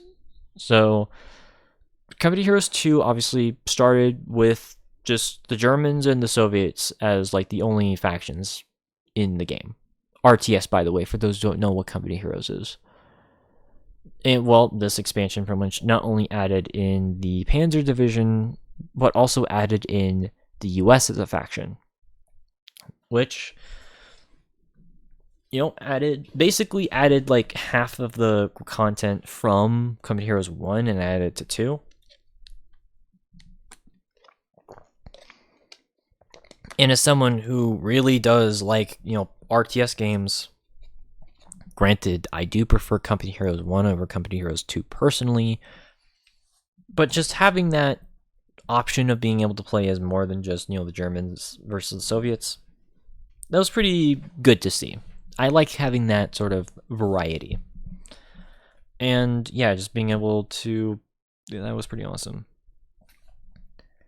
And then we've got the story-based ones. BioShock Infinite's Burial at Sea. The first part came out in 2013. We're not going to count that, but we're going to count the finale of that. Which, by the way, I know I have not streamed BioShock Infinite yet. But if I'm going to be honest, it's because of the... Granted, for story purposes, the imagery of the game, I am just kind of afraid that YouTube and Twitch are going to be very not happy with me, especially in like a certain building, and even a certain part of the beginning of the game that I will not name. So, but I have played through the game on my own.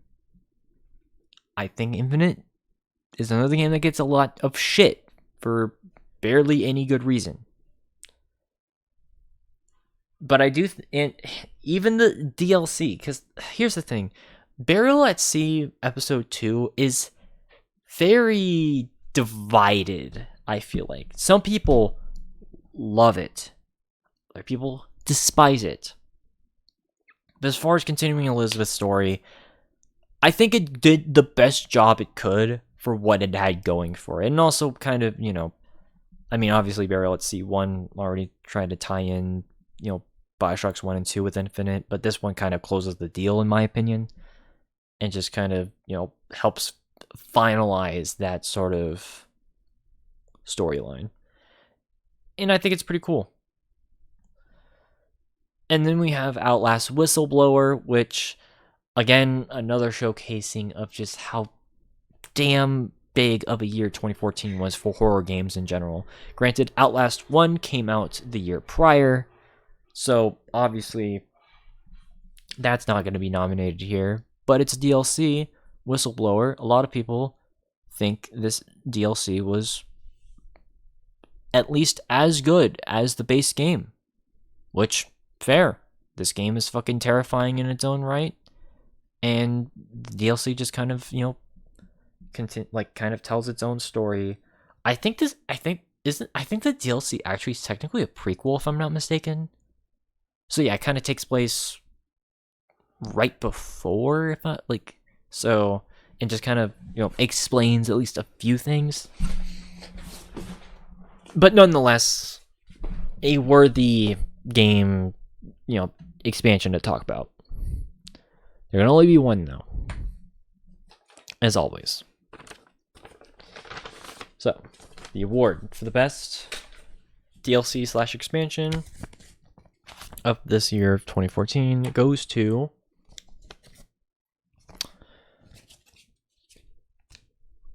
BioShock Infinite Burial at Sea Episode 2.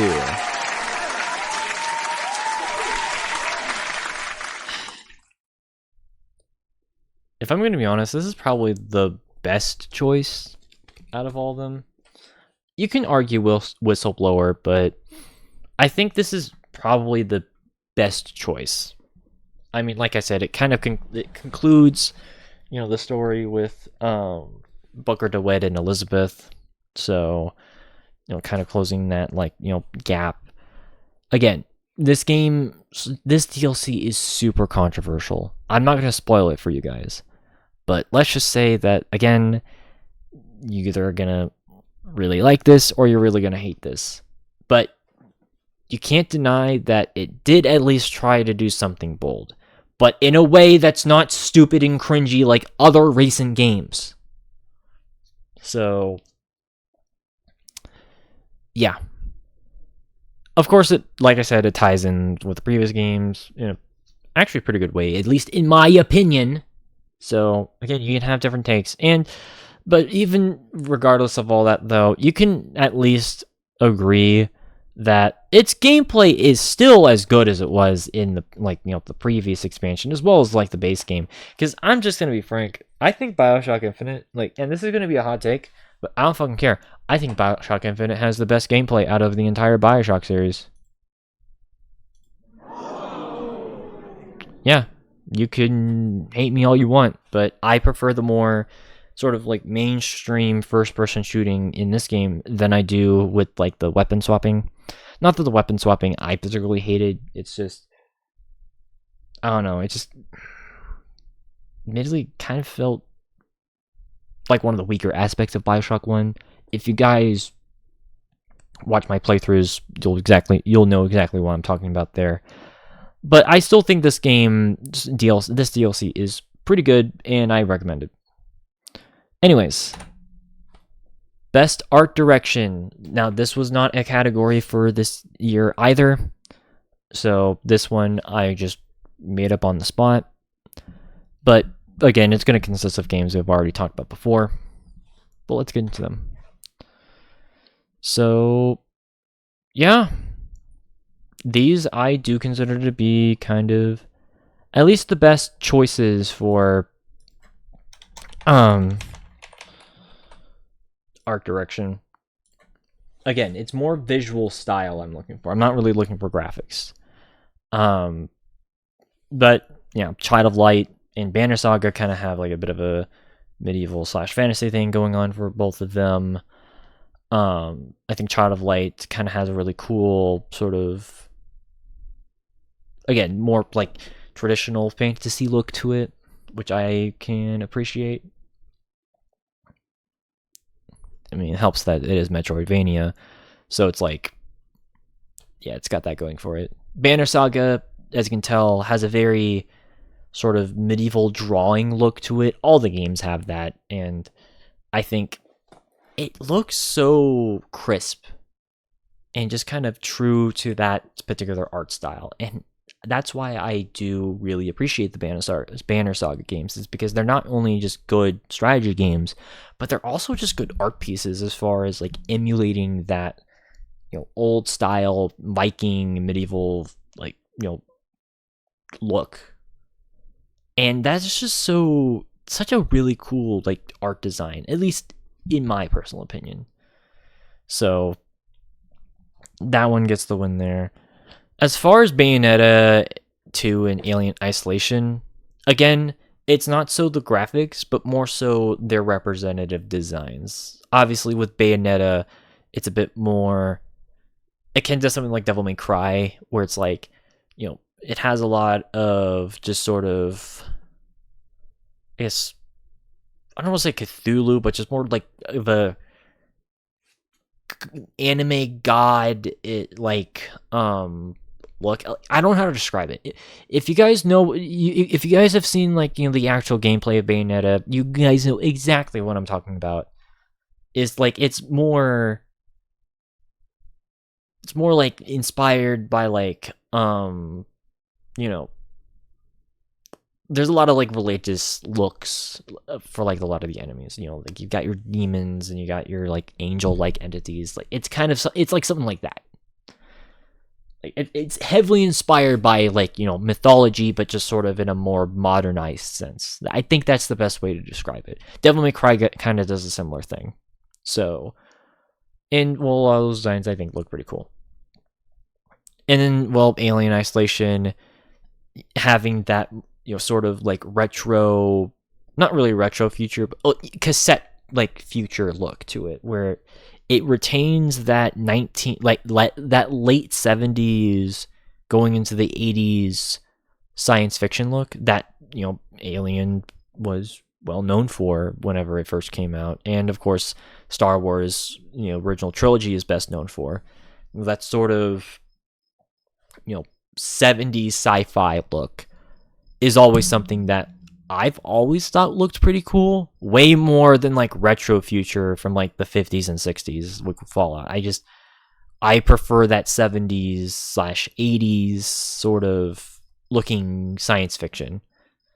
And admittedly, that's kind of partially why I really do like Star Wars. It's because that's just always an aesthetic that I preferred as far as sci-fi. Either that or like the 90s/2000s like junker look that a lot of science fiction games had at the time, like Halo and Doom and Ratchet and Clank.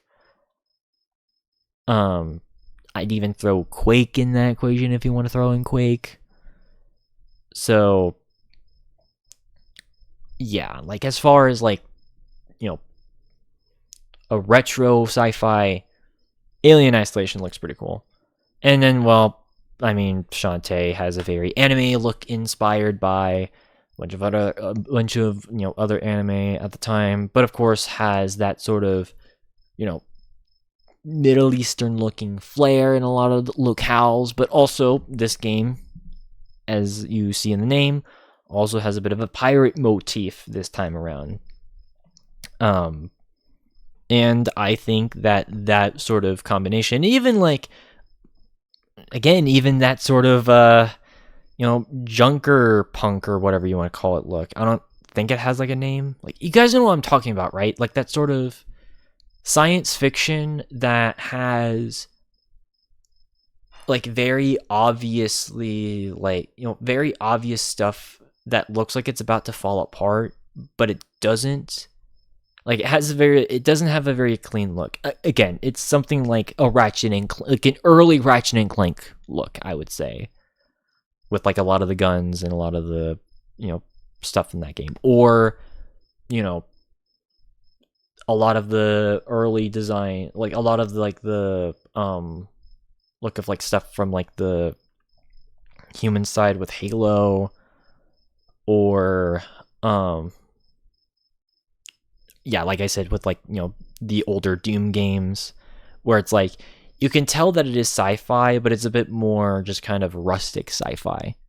That's always, I think I always preferred that sort. Or shit, even like, some of the stuff with like the prequels with Star Wars. I don't know.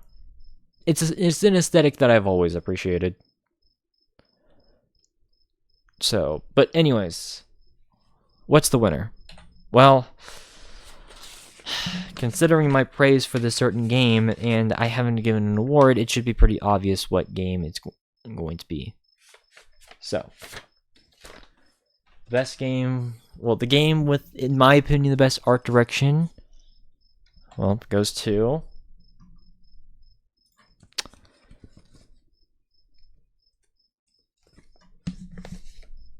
I swear to God, anyone gives me shit for this, shut up.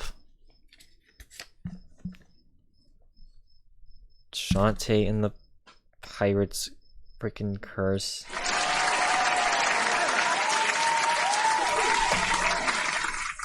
Again, I know I'm biased, but I don't care. At least I have proof. I can back it up. Again, usually I'm not someone who really cares for anime, but I will say I like anime-inspired things. And while this is an anime-inspired thing, obviously, you know, stuff like Teen Titans, what's another big one? Oh yeah, Avatar: Last Airbender. I like to throw My Life's Teenage Robot in there as well. You know, that sort of obviously inspired by anime, but isn't anime. That's something that I like. This game falls in that category. And I think it's pretty cool. And again, like I said, it blends that sort of, you know, Middle East fantasy with the pirate aesthetic, I think, in a really good, like, cool way. And, well, I mean, again, I'm biased because of a certain character that's in this cover that may or may not be the main character, but I don't care. It's my show. I can do whatever I want. So, shut up. But in all seriousness, though, it does have a very good looking aesthetic. Like, as far as, like, a game that looks like this. And also, the pixel art. Because, again, this was the last Shantae game to have, like, have that sort of pixelated aesthetic. Obviously, you don't see it with the cover, but if you guys see my playthrough of, you know, Risky's Revenge or this game, it had a Super Nintendo look to this, or even like, you know, Symphony of the Night / Rayman PS1 look, which has always been an art style that I've always thought was extremely timeless. And well, this game is proof of that, because this game, at least the in-game stuff, looks like it could have been from, you know, the 90s, like, you know, 92, 93. Well, if you ignore the panels. But no, it's a game from 2014. Who figured? Alright, best narrative, best storyline, best sort of, you know, talk of the town. Pretty important category in recent years. Dare I say, it is a category that I heavily endorse in a lot of more modern games. Did the Game Awards particularly do a good job with that? By the way that I'm acting, what do you fucking think?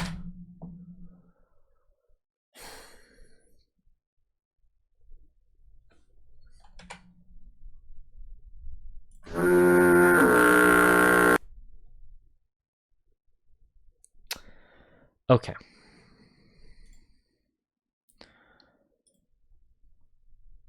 Remember when I said I don't like episodic games? Because I think that they are, you know, it's lazy. I think it's cheap. And frankly, it's something that just I have always just hated when a game does that. Well, not only do we have not just one, but two games that are Telltale games, may I remind you, aka the games that have different choices but don't ultimately matter in the end. These are also games that did not come out in 2014. They originally, their first couple of narratives came out in 2013. Stupid bastard. So, yeah, no, don't qualify. By multiple metrics, they should not even be on here. My dude. God, I fucking hate episodic games so fucking much. Again, Hitman is the only one that gets a pass because it has a solid, amazing fucking gameplay. That's the only time in which I will accept episodic games. But these are no.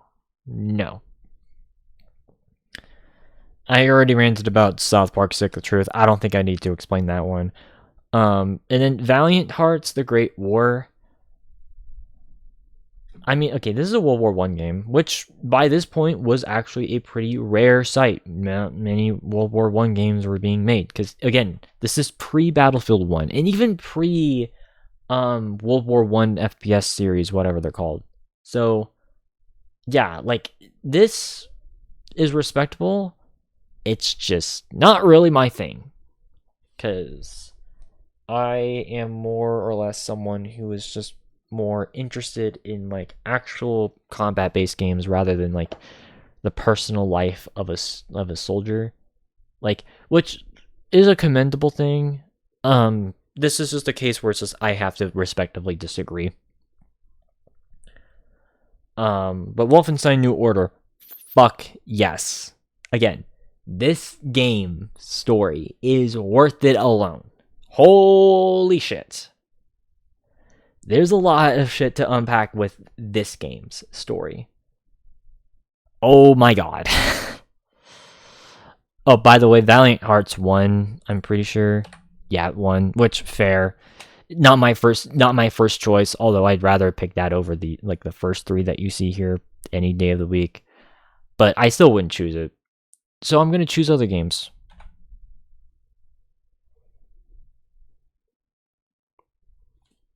I mean, it should be pretty obvious as to why, like, you know, I'm choosing some of these games. Alien Isolation, of course, tying it in with the original movie, or just, you know, the original games in general, or the original movies in general.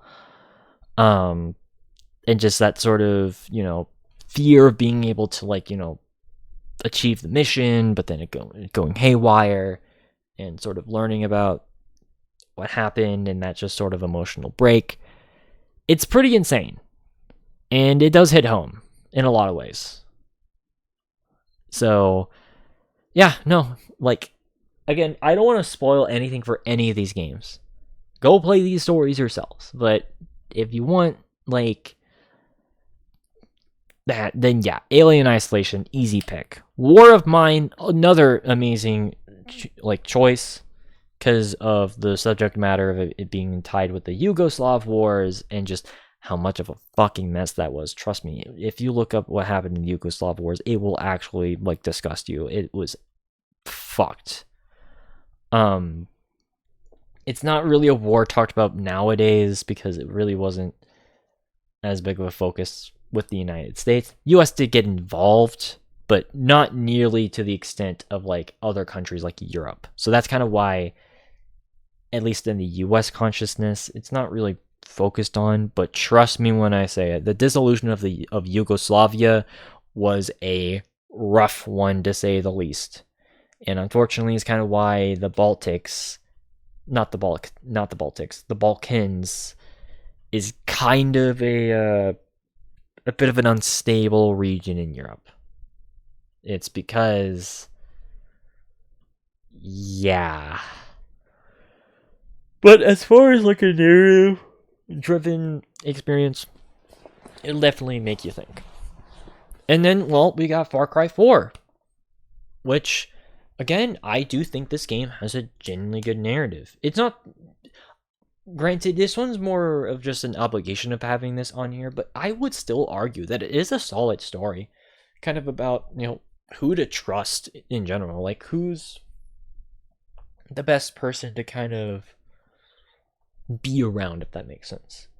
Again, Far Cry used to be really damn good at that sort of meta commentary about, you know, the forces at be, if that makes sense. And yeah, no, like, I do think this game has a genuinely solid story, held up by Troy Baker's, you know, voice acting as Pagan Min, because, oh my god, Pagan Min steals the show in this game.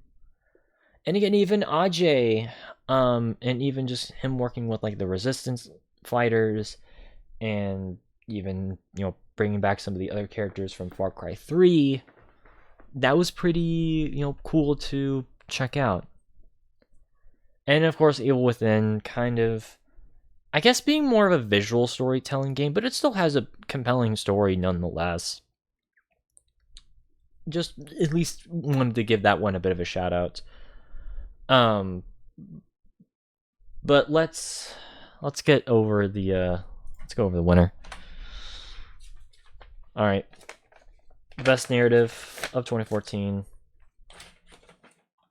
I'm admittedly kind of rushing through this because I'm getting tired. Best narrative of 2014 goes to Wolfenstein: The New Order. Is it much of a shock? I mean, it was close between this, Alien Isolation, and Far Cry 4, but ultimately, I decided to choose this game. Because this one stung. I will say, okay, so yeah. Now, obviously, any sort of story about, fighting against Nazi oppression, I'm automatically going to, like, at least in concept, because, that's the last thing that, that's basically the thing that I'm, diametrically opposed to. I am someone who wholeheartedly hates and despises Nazism by its core. It is literally a self-destructive ideology that basically just acts for the extermination of, basically everyone. And frankly, it's fucking disgusting. Just look, World War II, and the message of that entire war is to showcase that it's a self-destructive ideology that, frankly, is one of the few pieces of ideologies that should just be straight up fucking banned, if not just straight up eradicated. Obviously, unfortunately, you can never kill an idea, but the fact remains is that this game pretty much showcases at least a possibility of what could have happened if the Nazis did end up winning World War II. They did, granted, by all historical records, they really didn't have a chance of winning. But, of course, this is an alternate history, which, alternate history is about whether or not the Nazis would have won World War II. It's a very popular thing. Let's just say that, they did have to take some liberties, but the liberties do make sense. And, again, it's just a story about rising against oppression, which is a pretty basic trope, hell, we see in Far Cry 4. But trust me when I say this. They do not hold back. This game really gets you in the mood for killing these motherfuckers. These are some of the sickest bastards in any fucking game. And the more and more you go through this game, the more and more you just can't wait to fucking beat the shit after fucking, Death Head.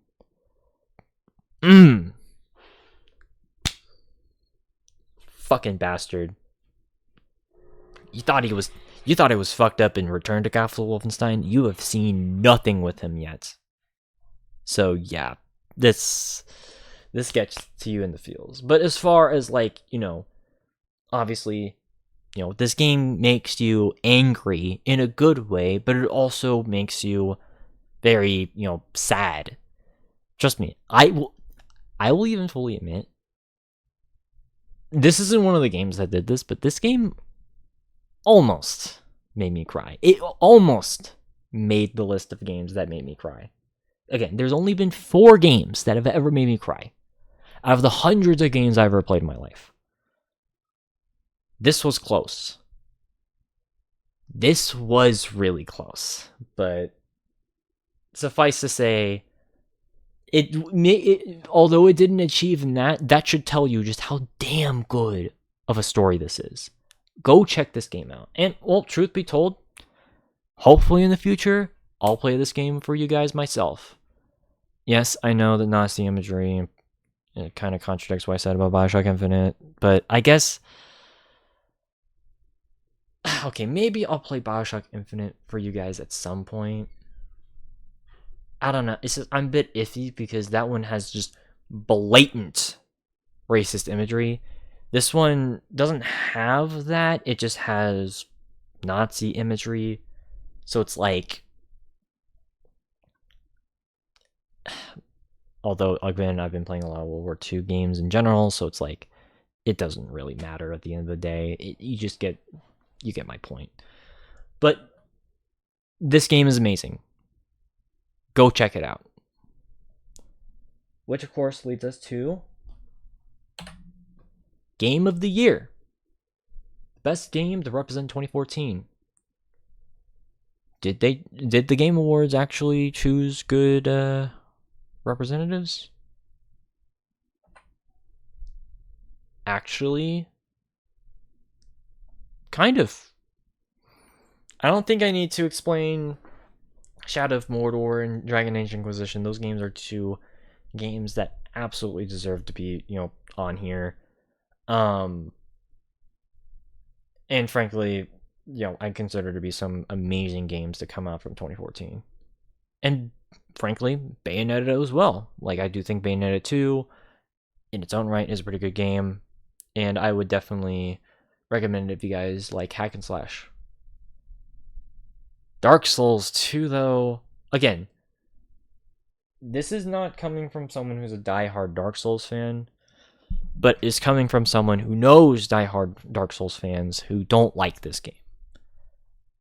I think this is the one that I can respectively disagree being on here. And I think most of you guys would agree with me. So, I do not accept Hearthstone being on this fucking screen, though. I don't want to repeat myself. But what ended up winning at the Game Awards was Dragon Age Inquisition, which is a more than fair choice. It is, not a shadow of a doubt, an amazing game. So, as far as I'm concerned, that's a good choice. What did I end up choosing? Well, to my dismay, you guys know me. I typically am someone who likes to have either between 4 to 6, games per category. Unfortunately, there were 7 games that I nominated. But unfortunately, I had to cut one of them. And one of them, unfortunately, was Bayonetta. I know it sucks. But I guess that just kind of showcases just how good the really good games were from 2014. I just think ultimately Bayonetta 2 just did not make the cut because, well, I think all these games pretty much speak for themselves. So, again, Wolfenstein, need I say more? Dragon Age, need I say more? Shadow of Mordor, need I say more? Alien Isolation, need I say more? And, well, Far Cry 4, need I say more? And, well, you already know about Shantae. This is a really tough one. Trust me. This is like 2016. Holy shit. You could argue for any of these on your screen right now, and I would totally agree with you. Yeah, there might be some people who might disagree with the Shantae pick, but I wanted to throw in a bit more of a lighthearted pick in here. And, you can honestly swap that out with Bayonetta, but we're keeping it here because of my bias. But regardless, these games all fit a niche that, honestly, fit me perfectly. Wolfenstein The New Order is a phenomenal, just straight up, I don't want to say old school, but I guess old school feeling first-person shooter.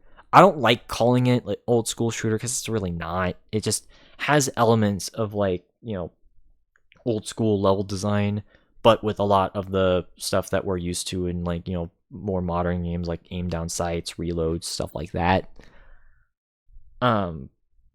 But as far as just a simple, straight up single player experience, an easy,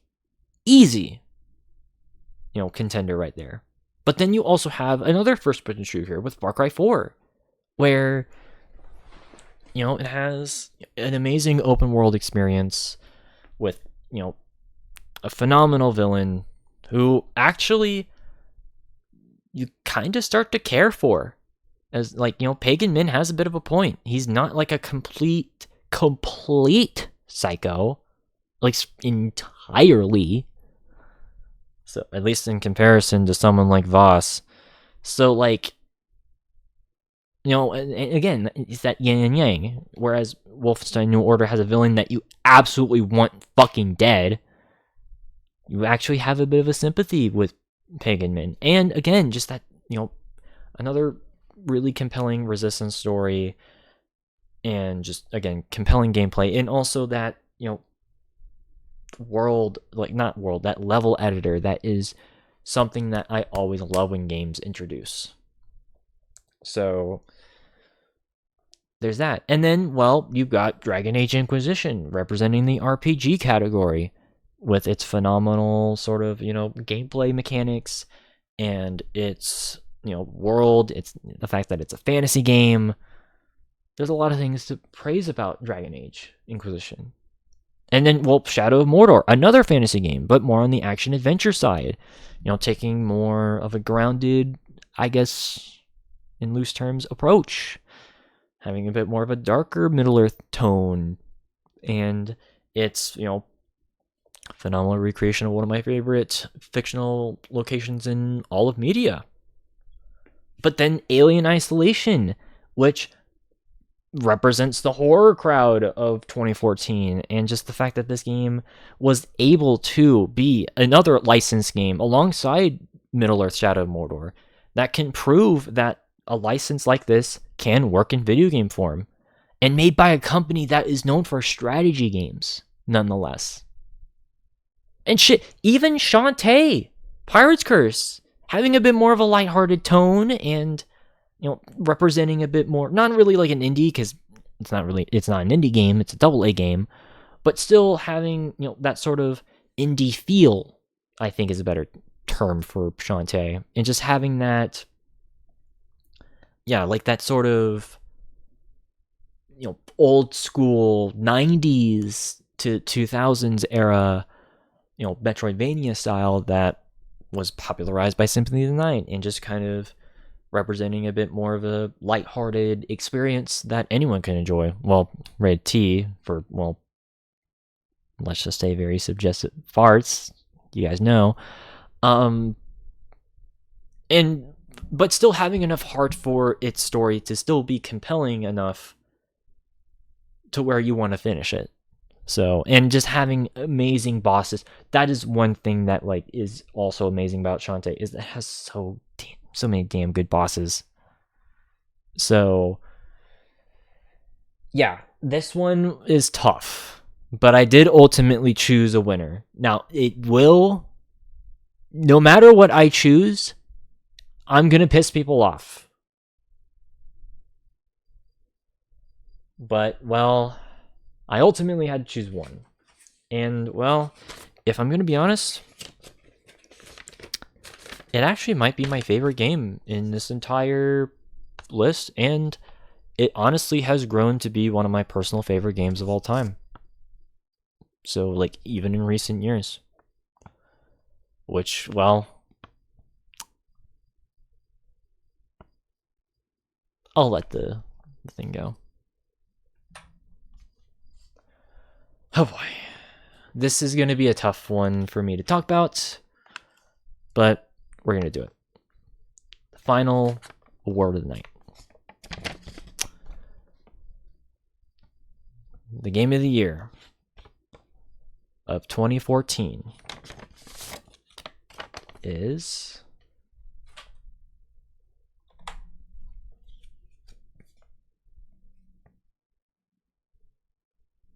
this might change in a few years, by the way, but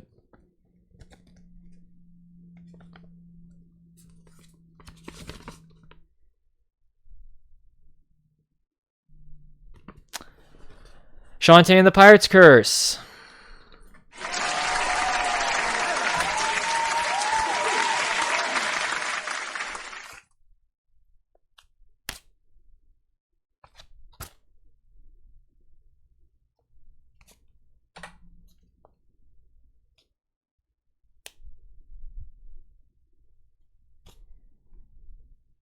Shut up.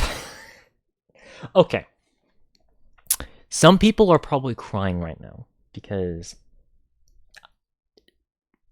Wolfenstein New Order's right there. Alien Isolation's right there. Shadow of Mordor's right there. Dragon Age Inquisition is right there. Those are some of the best games of all time. You're correct. However, to put this in perspective,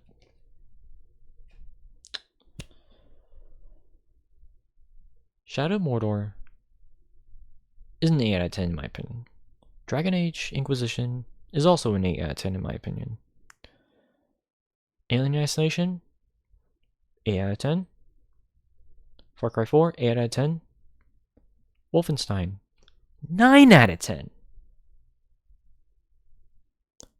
But Shantae is also a 9 out of 10. It honestly was close. But, well, the fact that I have... Well, here's a bit of hint. Well, here's the hint that should have got you to know that this was going to win. The Funko Pop of Shantae right there. I think I need to rest my case right there. But, of course, I gotta do the procedure of every other game. It has fun gameplay. It's a Metroidvania, so it's like... It's a style of gameplay that, like, yeah, I rarely play, but I actually really do like. Because I've talked about some other games like that in the past, like Hollow Knight, for example. I think Hollow Knight looks pretty cool. And well, my friend Simon Moore has been playing through, like, Hollow Knight, so obviously I've been kind of tuning into those streams. But as far as, like, even, like, Castlevania, like, I actually really do love Symphony of the Night. I do think that, like, it's a game that holds up a lot. And, of course... If we get to that year, 1997, that will be a discussion right there, but it's just honestly one of the few types of like platformer genres that I actually do really like. And again, this game, it has serious moments in it, but it's not a game that takes itself super fucking seriously. Like, because admittedly, that does kind of make me depressed at points. And as someone who does... have issues with depression, I feel like I had to at least give the nod to a game that was a bit more lighthearted. Because, I mean, just compared to every other game on this... Look, all these games have a bit more of a realistic look to them. And some of them are fucking depressing as hell. And some of them do have, like, humor in them. Like, Dragon Age Inquisition, you know, has some, like, pretty funny dialogue, if I'm going to be honest. And even Wolfenstein does as well. But just the writing and comedic timing with Shantae, granted, with barely any, like, dialogue, that's a testament. Because here's the thing. This game only has dialogue in specific sections. The rest of it is text. Whereas with all the other games, their humor and jokes, they're spoken. That right there is a true testament to comedy. And even just besides that, this game has a ton of progression and depth to it. Like, there's so much shit. I have not even finished, like, everything that's even in this game. Because there's so much more to unlock and to find. And it's just something that, like, it brings me back. And, well, of course, this game came out in 2014, and, well, platformers were kind of a dead genre for a little bit. And, well, even into, like, the 2010s, they weren't really the most popular things. But this was the game that kind of helped bring back platformers, at least in, like, the indie scene. And, well, I mean, Metroidvanias, I think they're kind of coming back in style, or at least platformers. I mean, some people, like, the Sony, like, showcase trailer with the games that people are excited about, that's a pretty good sign. And, well, again, I'm biased because, well, let's just say that, well,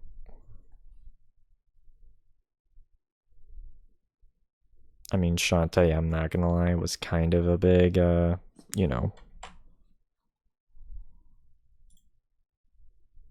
the freeze to cut these lips.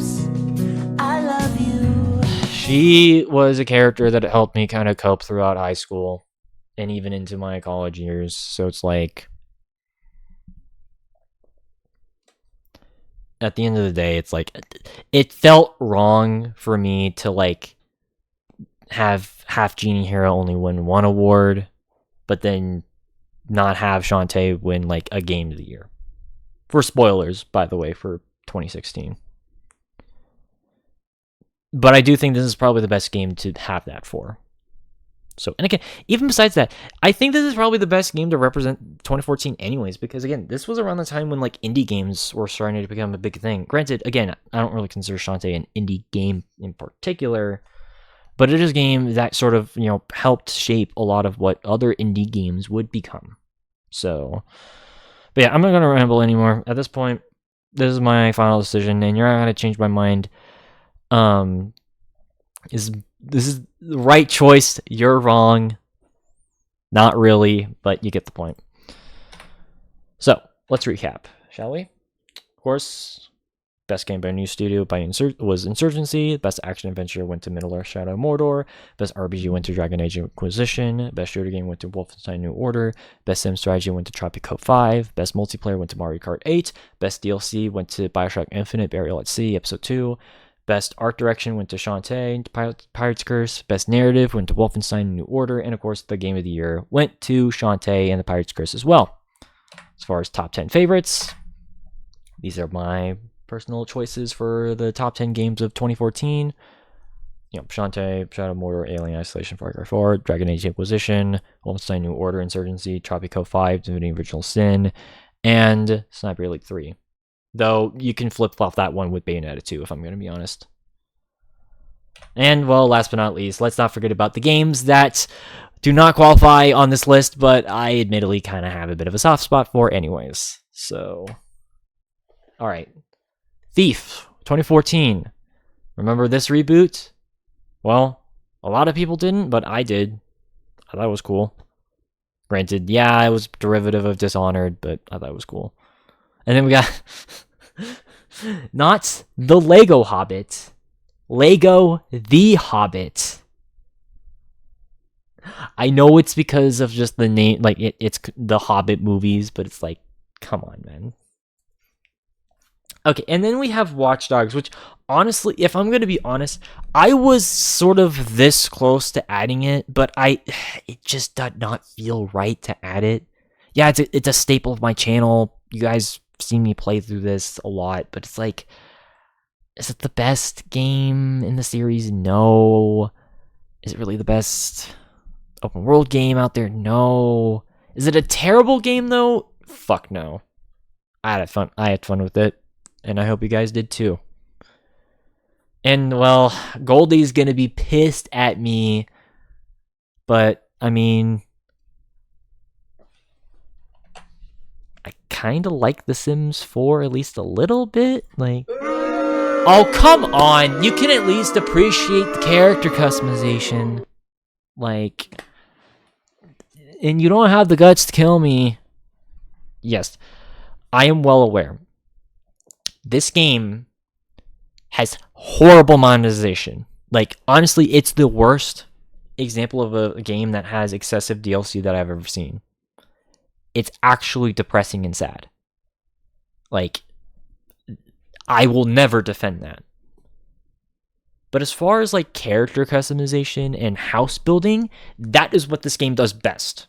Like, and again, admittedly, The Sims is kind of one of those, like, it's one of the few, like, you know, basic games, as I call them, that I actually do kind of appreciate. Again, Sims 4 has huge fucking problems, and I get that, but it's like, even just playing around with the base game, I can jam with it, at least to a certain extent. Again, this game still comes out with DLC to this day.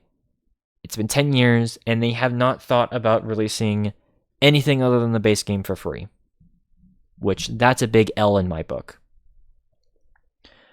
And then, well, of course, we have Five Nights at Freddy's 2 on here, because, you know, I can only choose one Five Nights at Freddy's game, And even though I do prefer this game over FNAF 1, it just felt more right to put the first game than the second.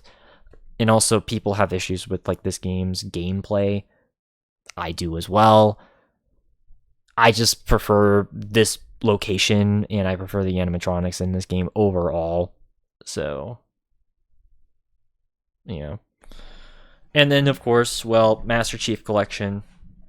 Not because it's an inherently bad collection, but just because it had a horrible launch that was not fixed for a good 4 years. So, granted, this is how we played most of the Halo games, by the way. And, well, that's awesome in that regard. This game just launched terribly, though. So, in good faith, I just could not bring myself to, put it. Granted, it's a remaster, so we wouldn't have qualified it anyways. But, of course, that is...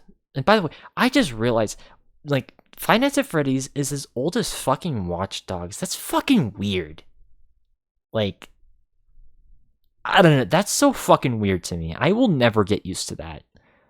Anyways, that concludes the Game Awards for the Caspian, Caspian Game Awards 2014. Next week, we will be talking about 2013, which, well, I'm going to bring back an old friend for that one. Not, like, as a guest, but you guys know what I mean.